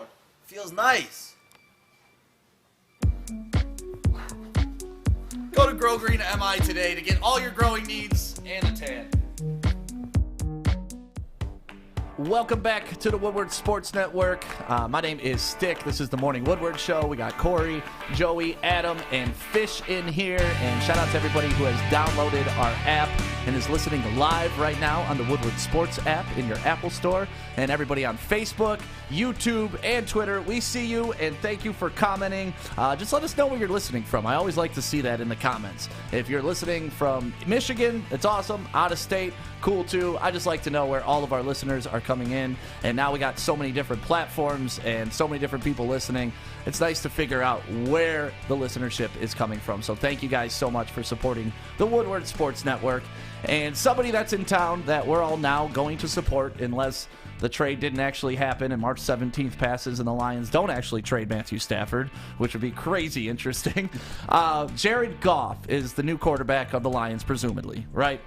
Why exactly do you say presumably like that? Because if they draft a first-round pick and, they trade Goff, there's still variables that could happen to where he may not potentially take the first snap of the first game this year. Right. That's why. Right. I don't want to go all in, but 95% sure he's going to be the dude going into the first game. And Sean McVay was in an interview, and he was quoted as saying he could have done more and could have done better for Jared Goff. I kind of took that as a little bit of buyer's remorse. That, oh, man, we threw this guy away, and now in retrospect, maybe I could have done some better things to put him in some winnable positions. But I also took it as, all right, he's gone. Looking back on it, I could have done a little more, but we weren't really going to get more out of Goff. How do you feel about these comments that he could have done more for Goff? Does it make you more confident in him being the Lions quarterback or less confident? I didn't really have any reaction to it, to be quite honest. I think, for me, I was just confident in Goff. I'm confident in Goff just off of what I've seen him bring to a team. McVay's comments do nothing for me. If anything, it's just kind of one of those things where it's like he wants to ease the blow of the deal because there's the reported tension between McVay and Goff. So he's just saying that, hey, maybe there's something I could have done a little bit differently just to make it look a little bit cleaner. Make a little bit cleaner break as opposed to actually meaning anything by it because he didn't even get into any specifics. So right, yeah, I definitely think that it makes me a little more hopeful for Goff because I'm in the camp of I'm not mad about Goff, but I'm not over the moon about Goff. I don't know what the hell we got in Goff. I know his resume is pretty decent, and when you look back at his ratings over the past 4 years, 90, 86, 101, 100.5. So as a starter, he's going to give you around a 95 rating as a quarterback, which is similar to what Stafford was giving you. I don't see it as a massive fall off at quarterback, but knowing that the other coach is like I said, I feel like he kind of has a little bit of buyer's remorse. Like, man, you know what? Maybe I could have given this kid a couple more chances and we would have been a better off team instead of putting him on winnable positions. Maybe one of those is making him play with a thumb that he just had surgery on the week before. Like, that's kind of an unwinnable position you put the kid in. Regardless of what anybody says about Jared Goff, he's won in the postseason, and he's won on that broken thumb that you just mentioned. He's gotten them to a Super Bowl. of course, there is something else that they could have done with that. There's a multiple ways they could have repaired that relationship. He's only 26 years old. Right. And they've traded for Stafford, who is an older quarterback, who is 0. Look, he's 0-3 in the postseason, regardless of whatever you want to say about it. He's 0-3 in the postseason. He went 7 straight quarters in the postseason without a postseason touchdown. So it's just like, you know, I think Jared Goff, knowing that he's about to come into Detroit with a chip on his shoulder, like it's kind of like almost the audacity, like, look where I've taken this team, and you've gone and trade me, like. Yeah, it's funny because people always talk, oh, the Rams' defense is what got them to the Super Bowl. That year they went to the Super Bowl, the Rams' defense was like 14th in the league. They weren't the Rams' defense we see right now. I mean, I don't get I don't get the disdain for Goff. People act like he's just some super scrub. He's not one of the elite quarterbacks, but he's a damn good quarterback. So yeah, I think so too. I don't get it. Yeah, I always love when players leave and then coaches come out and say this. You know, because it's like, what do you really mean by that? Like, you could have done better with what? I know it says a lot with the play calling and decisions that you've done for him to play a little bit better. But, I mean, do you think that he's saying this because he knows that he's going to come to Detroit and shine and perform better than he did? I don't know. Like I said, I think he's kind of having a little bit of remorse. Like, looking back on it, maybe he went back and watched some game film. Maybe, I don't know, maybe he's just doing some more introspective thinking to be like, oh, wow. In that situation, I could have done a better job, and it wasn't all Goff's fault when we're not just going to throw him out. What you got to say about this, Adam?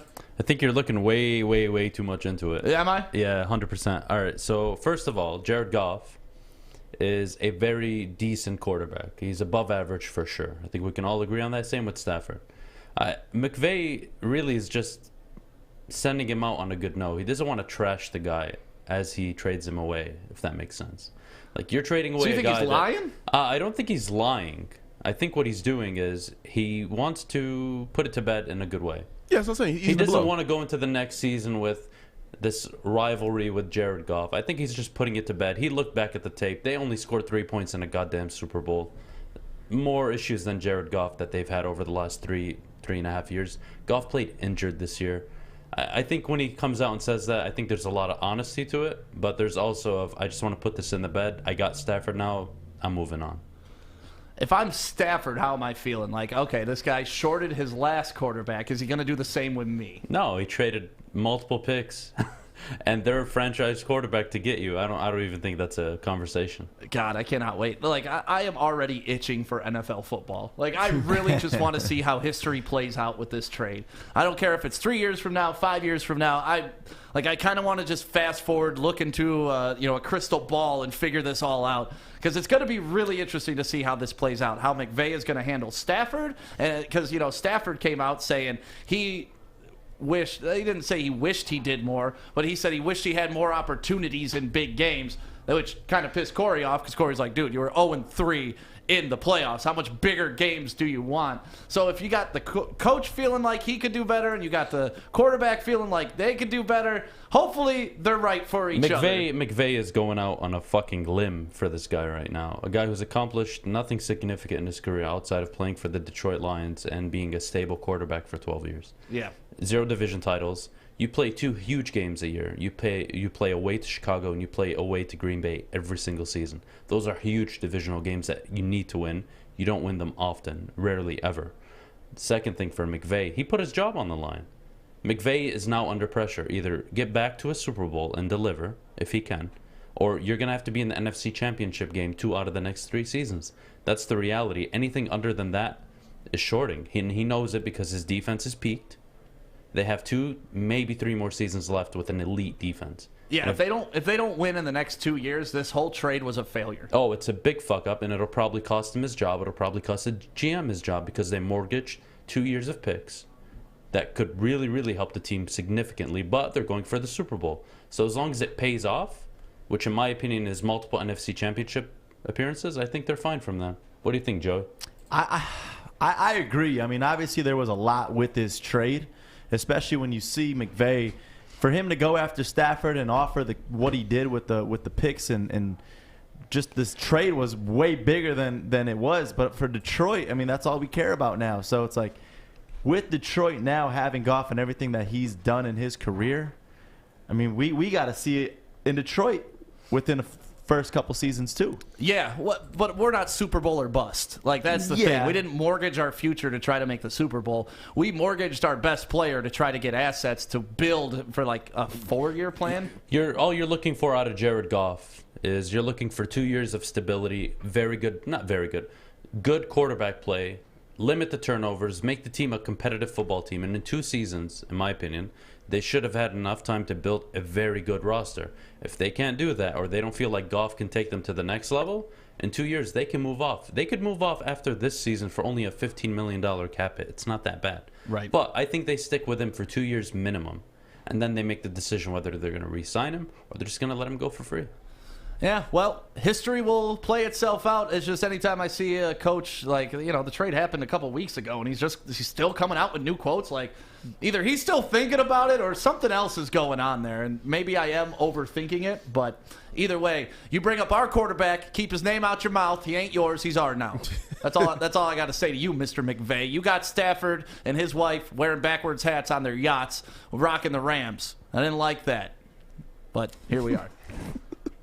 It was like I said, it made me kind of throw up a little bit. I'm like, damn, it's like, okay, we know he's a Ram. Then you're like, oh shit, he's a Ram. Like, yeah, no, you seen the Captain Kirk meme, the cartoon one? You gotta Google it. It's kind of like you like.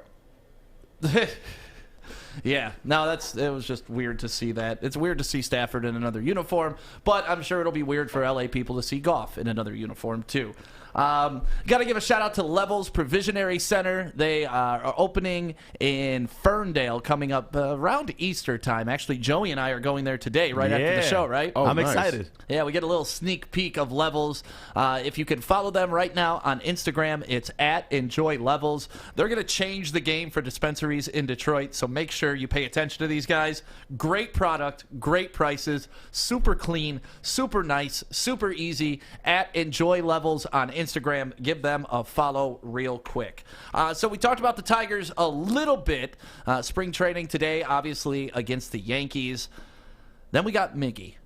Oh, Miggy, who says he wants to cross the 3,000 hit mark plus the 500 home run mark this year for the Tigers. And it's kind of attainable. All he needs is 13 more home runs and 134 more hits. Adam's over there shaking his head. You don't think that's attainable for Miggy this year? It's not that it's not attainable. It's so depressing that we're setting the bar for Miggy that 14 or 15 home runs and 143 hits is attainable. Like, that's a cakewalk for Miggy, but he's not the player he was, so we'll see. Well, last year he played in 57 of 58 games, and he had 10 home runs. So, I mean, like, the 13 is going to be pretty easy to accomplish. The hits are kind of what I'm worried about, because the last full season he played, 2019, he played in 136 games, and he had 139 hits. So that's like, a little over 1 hit a game. He's going to have to repeat what he did in 2019 to get to that hit mark. But I really want him to get there. Like, one of my favorite things about baseball is, say what you want about it being a slow sport, say what you want about it being an old sport that nobody will. When a player passes those types of milestones, it is so significant in baseball because of the depth of their history. Yeah, I mean, I'm not the biggest baseball aficionado, but I know about all of these benchmarks, and just for what he's meant for the Tigers and the city of Detroit, it'll be great to see him hit those benchmarks this season in Comerica Park. Hopefully he hits them at Comerica Park. Yeah, and hopefully there's fans in the stands. Yeah. Like, imagine catching Miggy's 500th home run ball. Oh man. See, isn't that awesome? That'd be sweet. Or his 3,000th hit is a home run. Or he does them both on the same hit. Like, that's the stuff that I love. Like, that's the romantic part about sports that I really enjoy. I just hope that he can get back to, I think he's on the backside of his career. So just hopefully, while he's still in the Tigers uniform and we get the fans back in the stadium, we'll be able to see some of those feel-good moments as his career closes. He'd be one of only 7 players to have 500 home runs and 3,000 hits. And we're talking Hank Aaron, Alex Rodriguez, Pujols, Willie Mays, Rafael Palmeiro, and Eddie Murray. Like, that's intense great company. Yeah, that's a great conversation to be in. Yeah. Do you guys think he's going to do it this year? I mean, he should. I mean, especially 13 home runs. I mean, that you look at the seasons that he has had. I mean, granted, it's been a few years, but before that, I mean, dude was knocking way more home runs than 13. Oh yeah, he was damn near 40 plus every single year.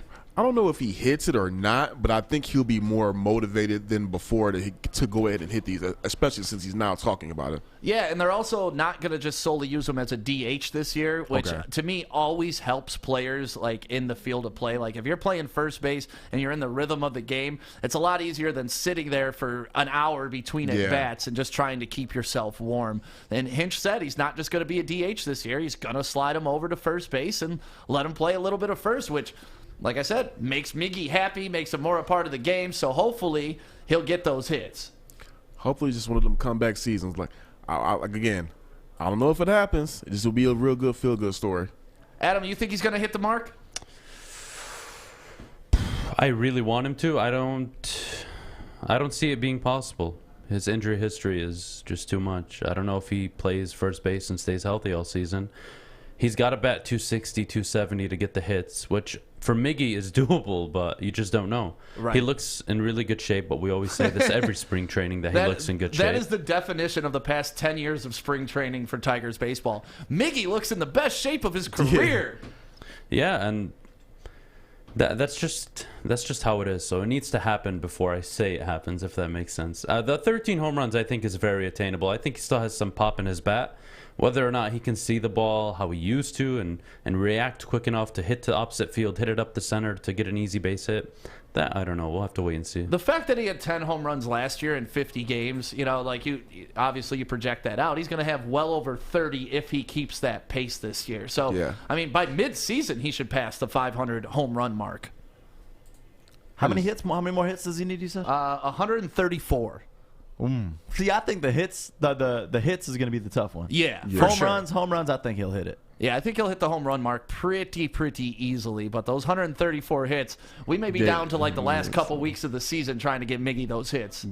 Miggy does have in his favor this year is he's not prime Miggy where you're pitching around him. Like you're not throwing your best stuff at Miggy anymore. You're really just trying to get him a quick out. You're trying to throw low and away, get him to ground out. Like Miggy's not going to be pitched against the way he used to be back in 2012, 13, 14. But he was also protected a lot better back then, too. Like, True. you couldn't go away from Miggy, or you were going to be screwed by Fielder or, Victor Martinez. Victor Martinez, yep. Those three, man, when they were rocking, that three were Yeah, but if you look at trouble. the Tigers, they're one of the worst baseball teams in the MLB right now. So you're not going into a game like, wow, you know, this is a super important series. We need to pitch around certain guys. Like, you're just sending your pitchers out with their tendencies, with their hot zones, with their cold zones, and you're just going to pitch around it in that way. It's going to be super, super simple. Not as complex as it used to be on Miggy. Yeah. Well, I think he's got the talent. I think he's got the strength. I think he's got the conditioning. If he can stay healthy, that's the only thing I could see throwing this off course. Because I think he's going to hit both of these marks this specific year, which will be great. It'll be great as a Tigers fan to witness history, even in a down year where we know the team is not going to be great. Man, I just can imagine Cabrera Park going crazy when he hits that. I'm gonna predict it's gonna happen here. You know, when he gets close, attendance will start to pick up too. You know, people will be like, he's only one hit away, or he's only one home run away, and you'll see attendance slowly go up over the course of those games. I mean, listen, the attendance, if you're allowed to have fans at games, it's going to be sellouts at Comerica because we're dying to go back. Yeah, and just to see some history. So we'll keep a track on Miggy. Obviously, the Tigers are playing today at 1 o'clock against the Yankees in Florida, and it's the first of many for the Tigers. I'm excited. I love baseball, and I'm so happy it's back. To me, it's always the first sign that summer is here. Why 1:05 though? Why can't it be just 1 o'clock start? They always do that. Why? I don't know. I honestly don't know. Hey, quick question. Do you guys have like any opening day traditions? Oh, God, yeah. Get drunk downtown. I mean, outside of the obvious. No, I mean, Joey will tell you, I get a backpack, I fill it full of beer, I head downtown probably about 7:30 in the morning, 8 o'clock, and I just wander into parties and out of parties and do shots, walk around Detroit, get mistaken for Verlander, and that's about it. I love opening day, man. Like, it's the best day. It's crazy when out-of-towners come here and you try to explain to them what opening day is like, because it's not like that everywhere else. Yeah, I'm trying to explain to my friend, like, hey, you got to fly in for opening day. I'm like, what's opening day? I'm like, baseball, first day. They're like, what's the big deal? Like, y'all don't have that there? They're like, nah, it's, just everybody just go to the game. And it's like really in Detroit, it's like a holiday. Oh my God. When I first got into radio, like that's when I learned about opening day, like really learned about opening day. Like the morning shows broadcasting down there starting at 6 a.m. We were in front of Hockey Town. They had big tent. It was just like, man, this is amazing. I'm never going to miss another one of these again. And I hadn't until last year. Last year was the first opening day party that I really didn't attend. And normally I'm hosting a party, the block party for Godfather and Haddad and all those guys. Is opening day really not that big of a deal elsewhere? Yeah. Yeah, Detroit is next level compared to everybody else. It's really strange. And like Corey said, you try to explain to out-of-towners about it. It's very similar to St. Patrick's Day, too. Yeah. Like, Chicago goes hard as hell, obviously. New York, they go pretty hard. But nobody does St. Patrick's Day like Detroit. Like, even when I lived in Grand Rapids, it's completely different. Like, you know me, I love St. Patrick's Day, and I'm at the bar from, once again, I have my shower beer, and then I head to the bar, and that's what I do. I belly up, and I drink a lot of whiskey, and I do my Irish car bombs all day, and I have fun. When I went to Grand Rapids, noon, I was expecting to go out, and, like noon, everything's packed here. There was one Irish bar in Grand Rapids, and nobody really cared. They have this event called Irish on Ionia, and that's when they celebrate St. Patrick's Day. They don't even celebrate it on the actual day. It's always so a Saturday, bizarre. right? Because it's always that Saturday. Yeah, it's that weekend after or something. Yeah. You know who has I'm not going to lie, you know who has a really good time for St. Patrick's Day? I know it's nothing like Detroit, but Ann Arbor, for one, like U of M, they go crazy for St. Patrick's Day, and Western Michigan. Yeah. Michigan, Western Michigan goes hard for everything. Yeah. It'll be Tuesday, and Western Michigan's going hard as hell. Let's see. I'm still drunk from opening day 5 years ago is what Mitch said. And that's the way you should have an opening day. I mean, I've spent a couple opening days where I had tickets, and then you get too hammered, and then you go to the game, and you're just like sitting there for 3 hours like this. And you're just like, oh. And then I've had opening days where you just party in the tent, and you forget that there's a game going on, 40,000 people going crazy in the stadium, but there's 2,000 people in the tent having fun. Yo, Easy just said he's never took part in opening day festivities. We're going to fix that, especially if the Tigers have opening day, because Woodward Sports is going to have a party. Oh, man. Like, you could say you've never been to a Tigers game, but it's a sin when you say you've never gone to opening day. Yeah. You guys, what's your favorite opening day memory that you have? Corey? I think I can't remember what year it was, but it was like I had finally a day off work, and it just happened to be opening day. So I just woke up early in the morning, parked my car somewhere it was around where it used to be called the Centaur Bar back then. Oh yeah, Centaur. I believe Centaur is still there, isn't it? No, it changed. It's still right there. Next but to Hot Taco. Yeah, Love the Hot name Taco. changed. So I parked my car, and I was just there from like 7 a.m. until like noon, just grabbing pictures, getting Tigers merch, drinking beer. It was food everywhere, games everywhere. It was so many different parties. It was just like, whoa, and that was my first one. So it was like, this is a real opening. This is real. So ever since then, I've made it a thing where I just go out there every morning and park my car and I just go around and take pictures. That's awesome. Yeah, people love cameras. They see a dude with a camera, girl. It's over. Yeah, I got a whole bunch of opening day pictures, and it's just really fun downtown because you see so many different people, interacting with each other. Right. And it's all fun, a joyous moment. Nobody's in a bad mood down there. No, and like before the new Detroit, which we're experiencing now, like it used to be opening day and Bravo were like the two things that would happen in Detroit where you would look around and you'd be like, damn, if this could only happen more often, this city would be amazing. And you're seeing it happen more often in the city. But to me, those two have always been like the best of Detroit. Yeah. Like opening day is the best of Detroit. You have everybody, all walks of life, mingling together, having fun, high-fiving, all in orange, all in your Tigers hats, like we're all one. And then Bravo to me has always been like, just really the best of Detroit. You got people showing out, girls looking fantastic in their dresses, guys all tucked up, because we don't have many events like that. It's like almost like a city prom. Yeah, it really is. It really is. Like when I went, I ain't gonna front, I seen some of the other pictures, and I was like, I was gonna wear one thing, and I just saw some of the pictures, and I'm like, okay, yeah, I can't wear that. I gotta go to the mall. So I went ahead and got this dope blue velvet blazer and some And that's when I had my Lord of the Rings, Hands of the King. Not Lord of the Rings, Game of Thrones. Okay. Pen. So, yeah, it's. Yeah, the other event is the charity preview for the auto show. That's the biggest one. That's when my Detroit favorite. shows out. Oh, yeah. And then the Hobnobble Gobble, which is pretty much the same thing as the charity preview. Now, I've been to the Hobnobble. I think I have been to Hobnobble Gobble now. Yeah, that's before the parade. Okay, you know what? That's the one I haven't been to yet.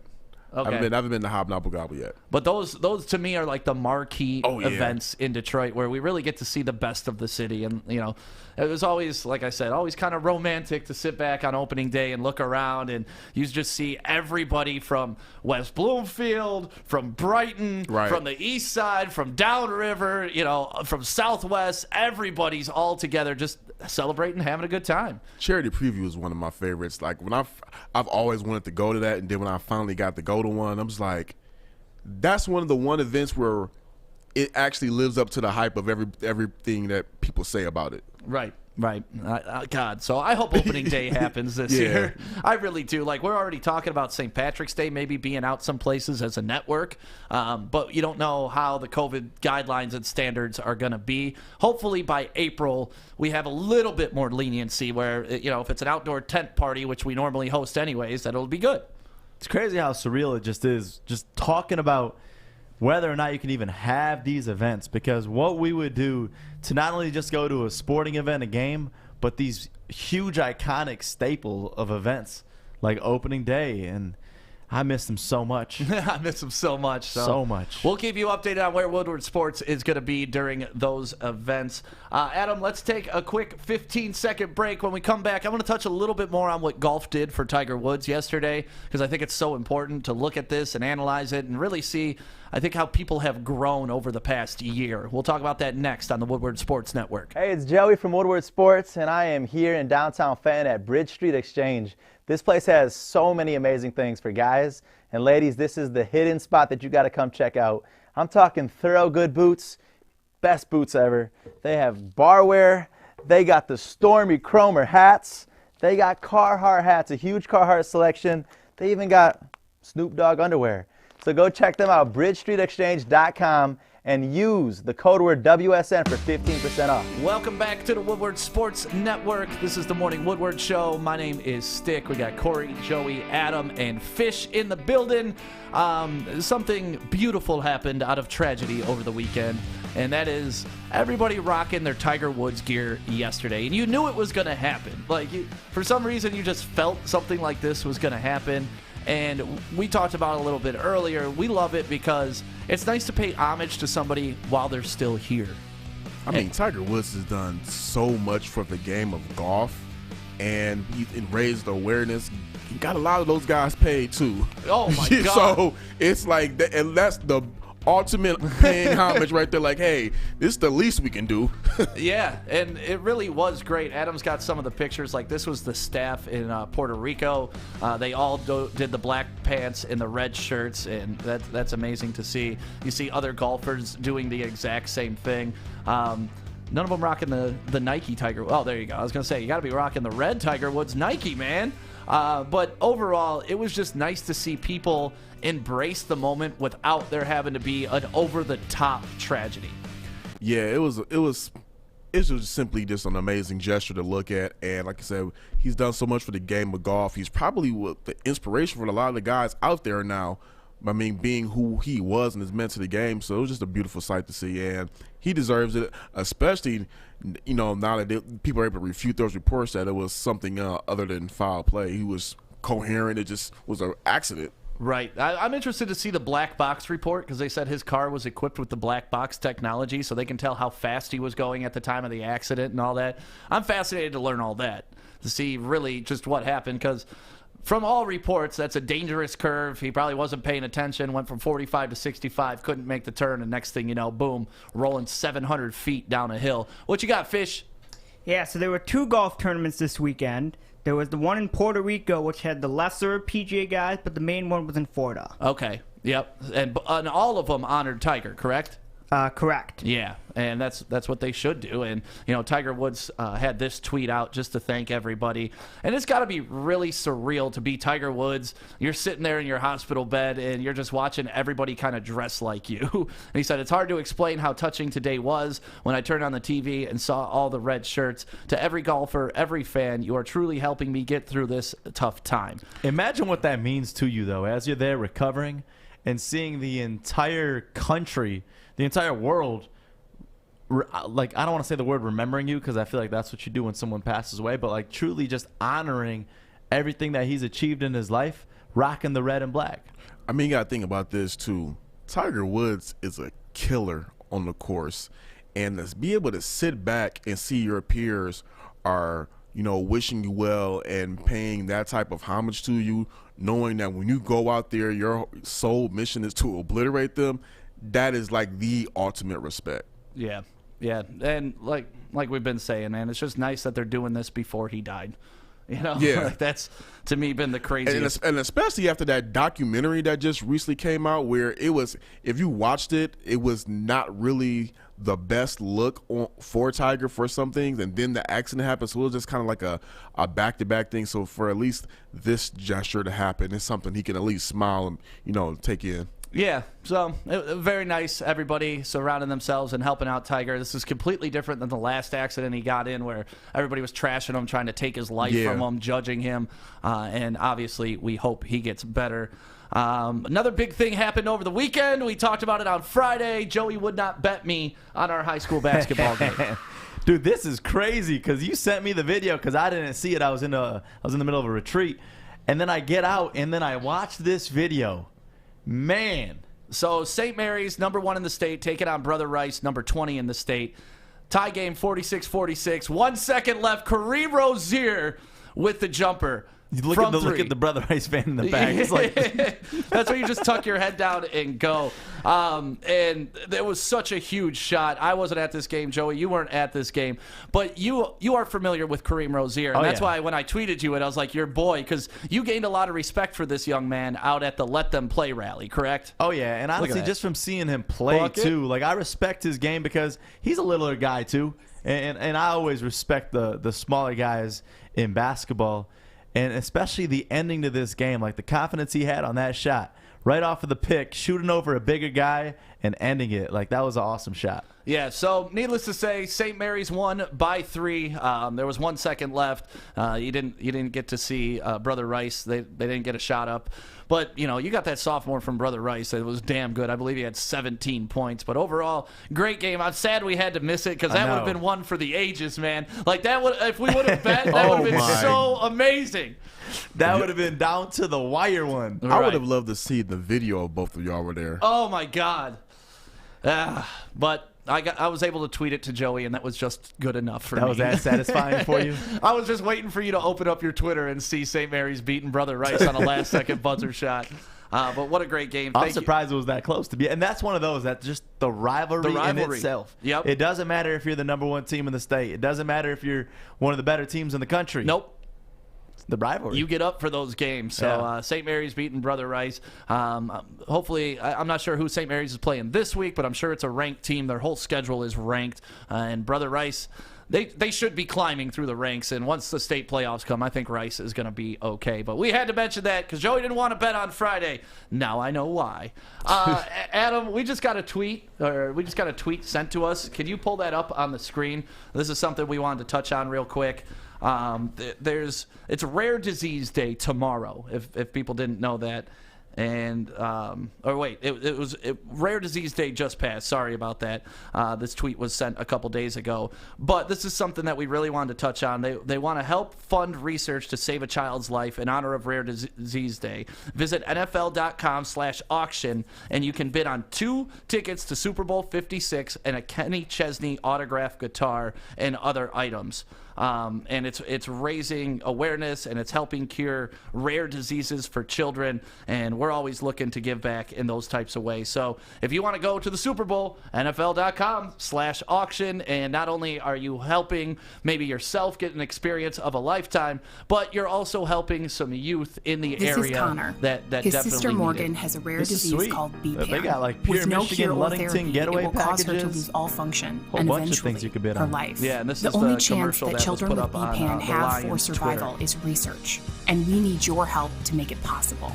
Visit NFL.com/auction and enter for the chance to win tickets to Super Bowl 56 in LA, a Kenny Chesney autographed guitar and concert tickets, as well as other autographed items. So real easy, NFLauction.com, and if you win the Super Bowl tickets and you need a +1, I'm right here for you. I'll never let you go alone. Let me see, what's that bid at? Yeah, what is that bid at?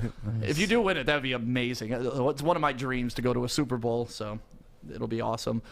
It is 9:50, so we're going to take a quick break. We got a big show coming up today at 3 p.m. You're going to find out a little bit more about them right meow.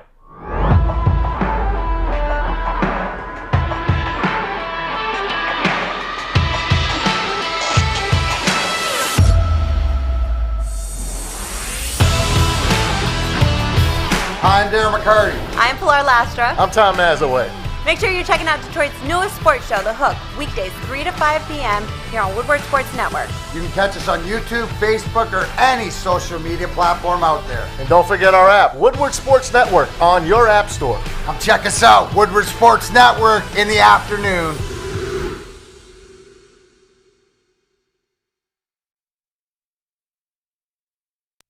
So excited for that show kicking off this afternoon at 3 p.m.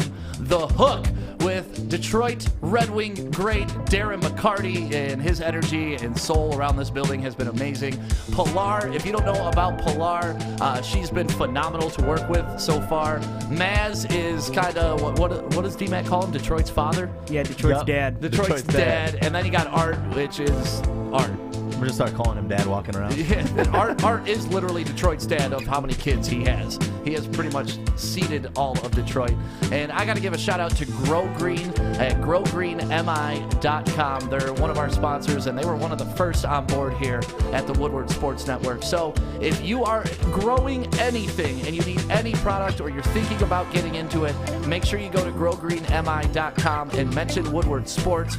They will hook it up with a free t-shirt, and you can call them 810-299-2900 and mention Woodward Sports again, and they will hook you up with some more swag. And we just want to appreciate them. I mean, they said you can get tons and tons and tons of lights and stuff, and do the math. How much you pay for an ounce compared to how much you could grow an ounce for? Start growing and go to Grow Green MI today. It is now 9:50, a little bit after, and it is time for Fish's Facts.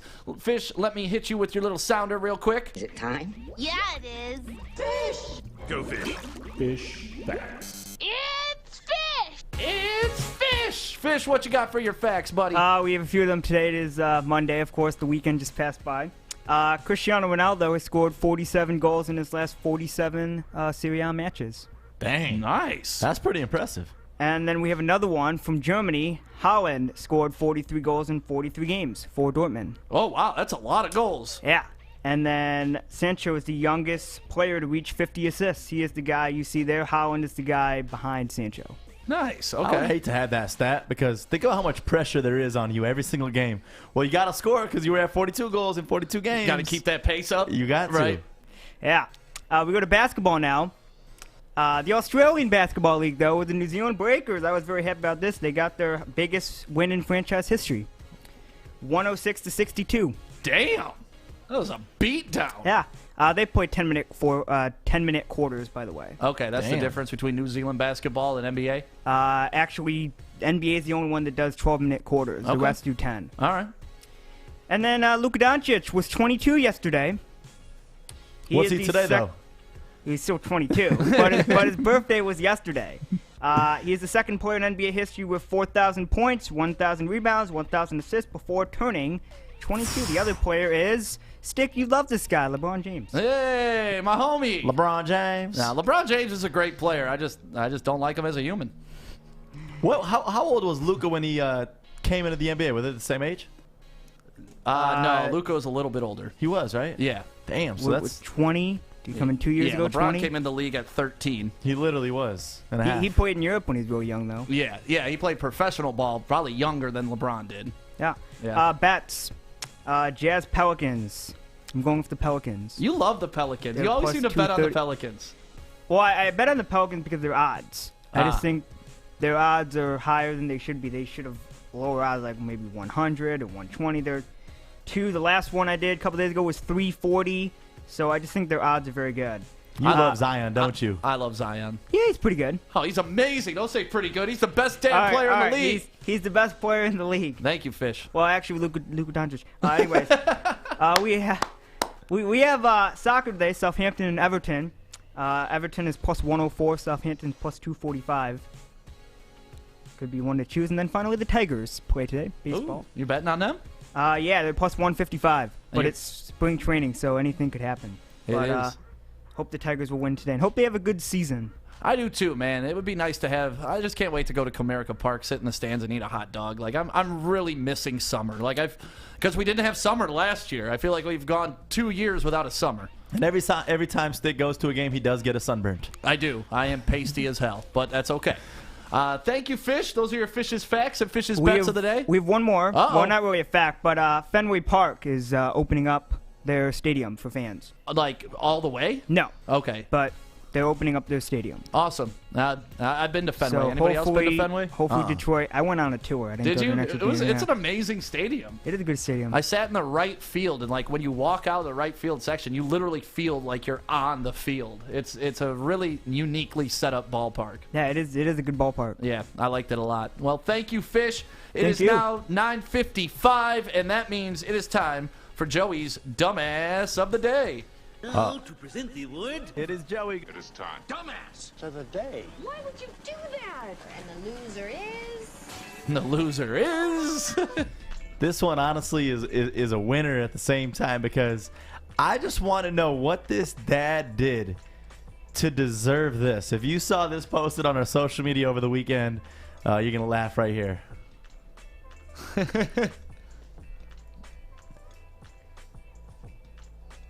We missed the beginning of this one. Wait for the loop again. Bam! Boom! Hit him with the left. Boom! Hit him with the left. And then just ran.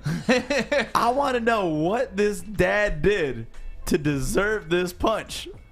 I don't know what he did, but that little dude knew what he was doing and got the hell out of there. I would not mess with him. I would not mess with that. I feel like that would be you in a fight, like your first fight you ever got into. Just like punch him and run away. And gone.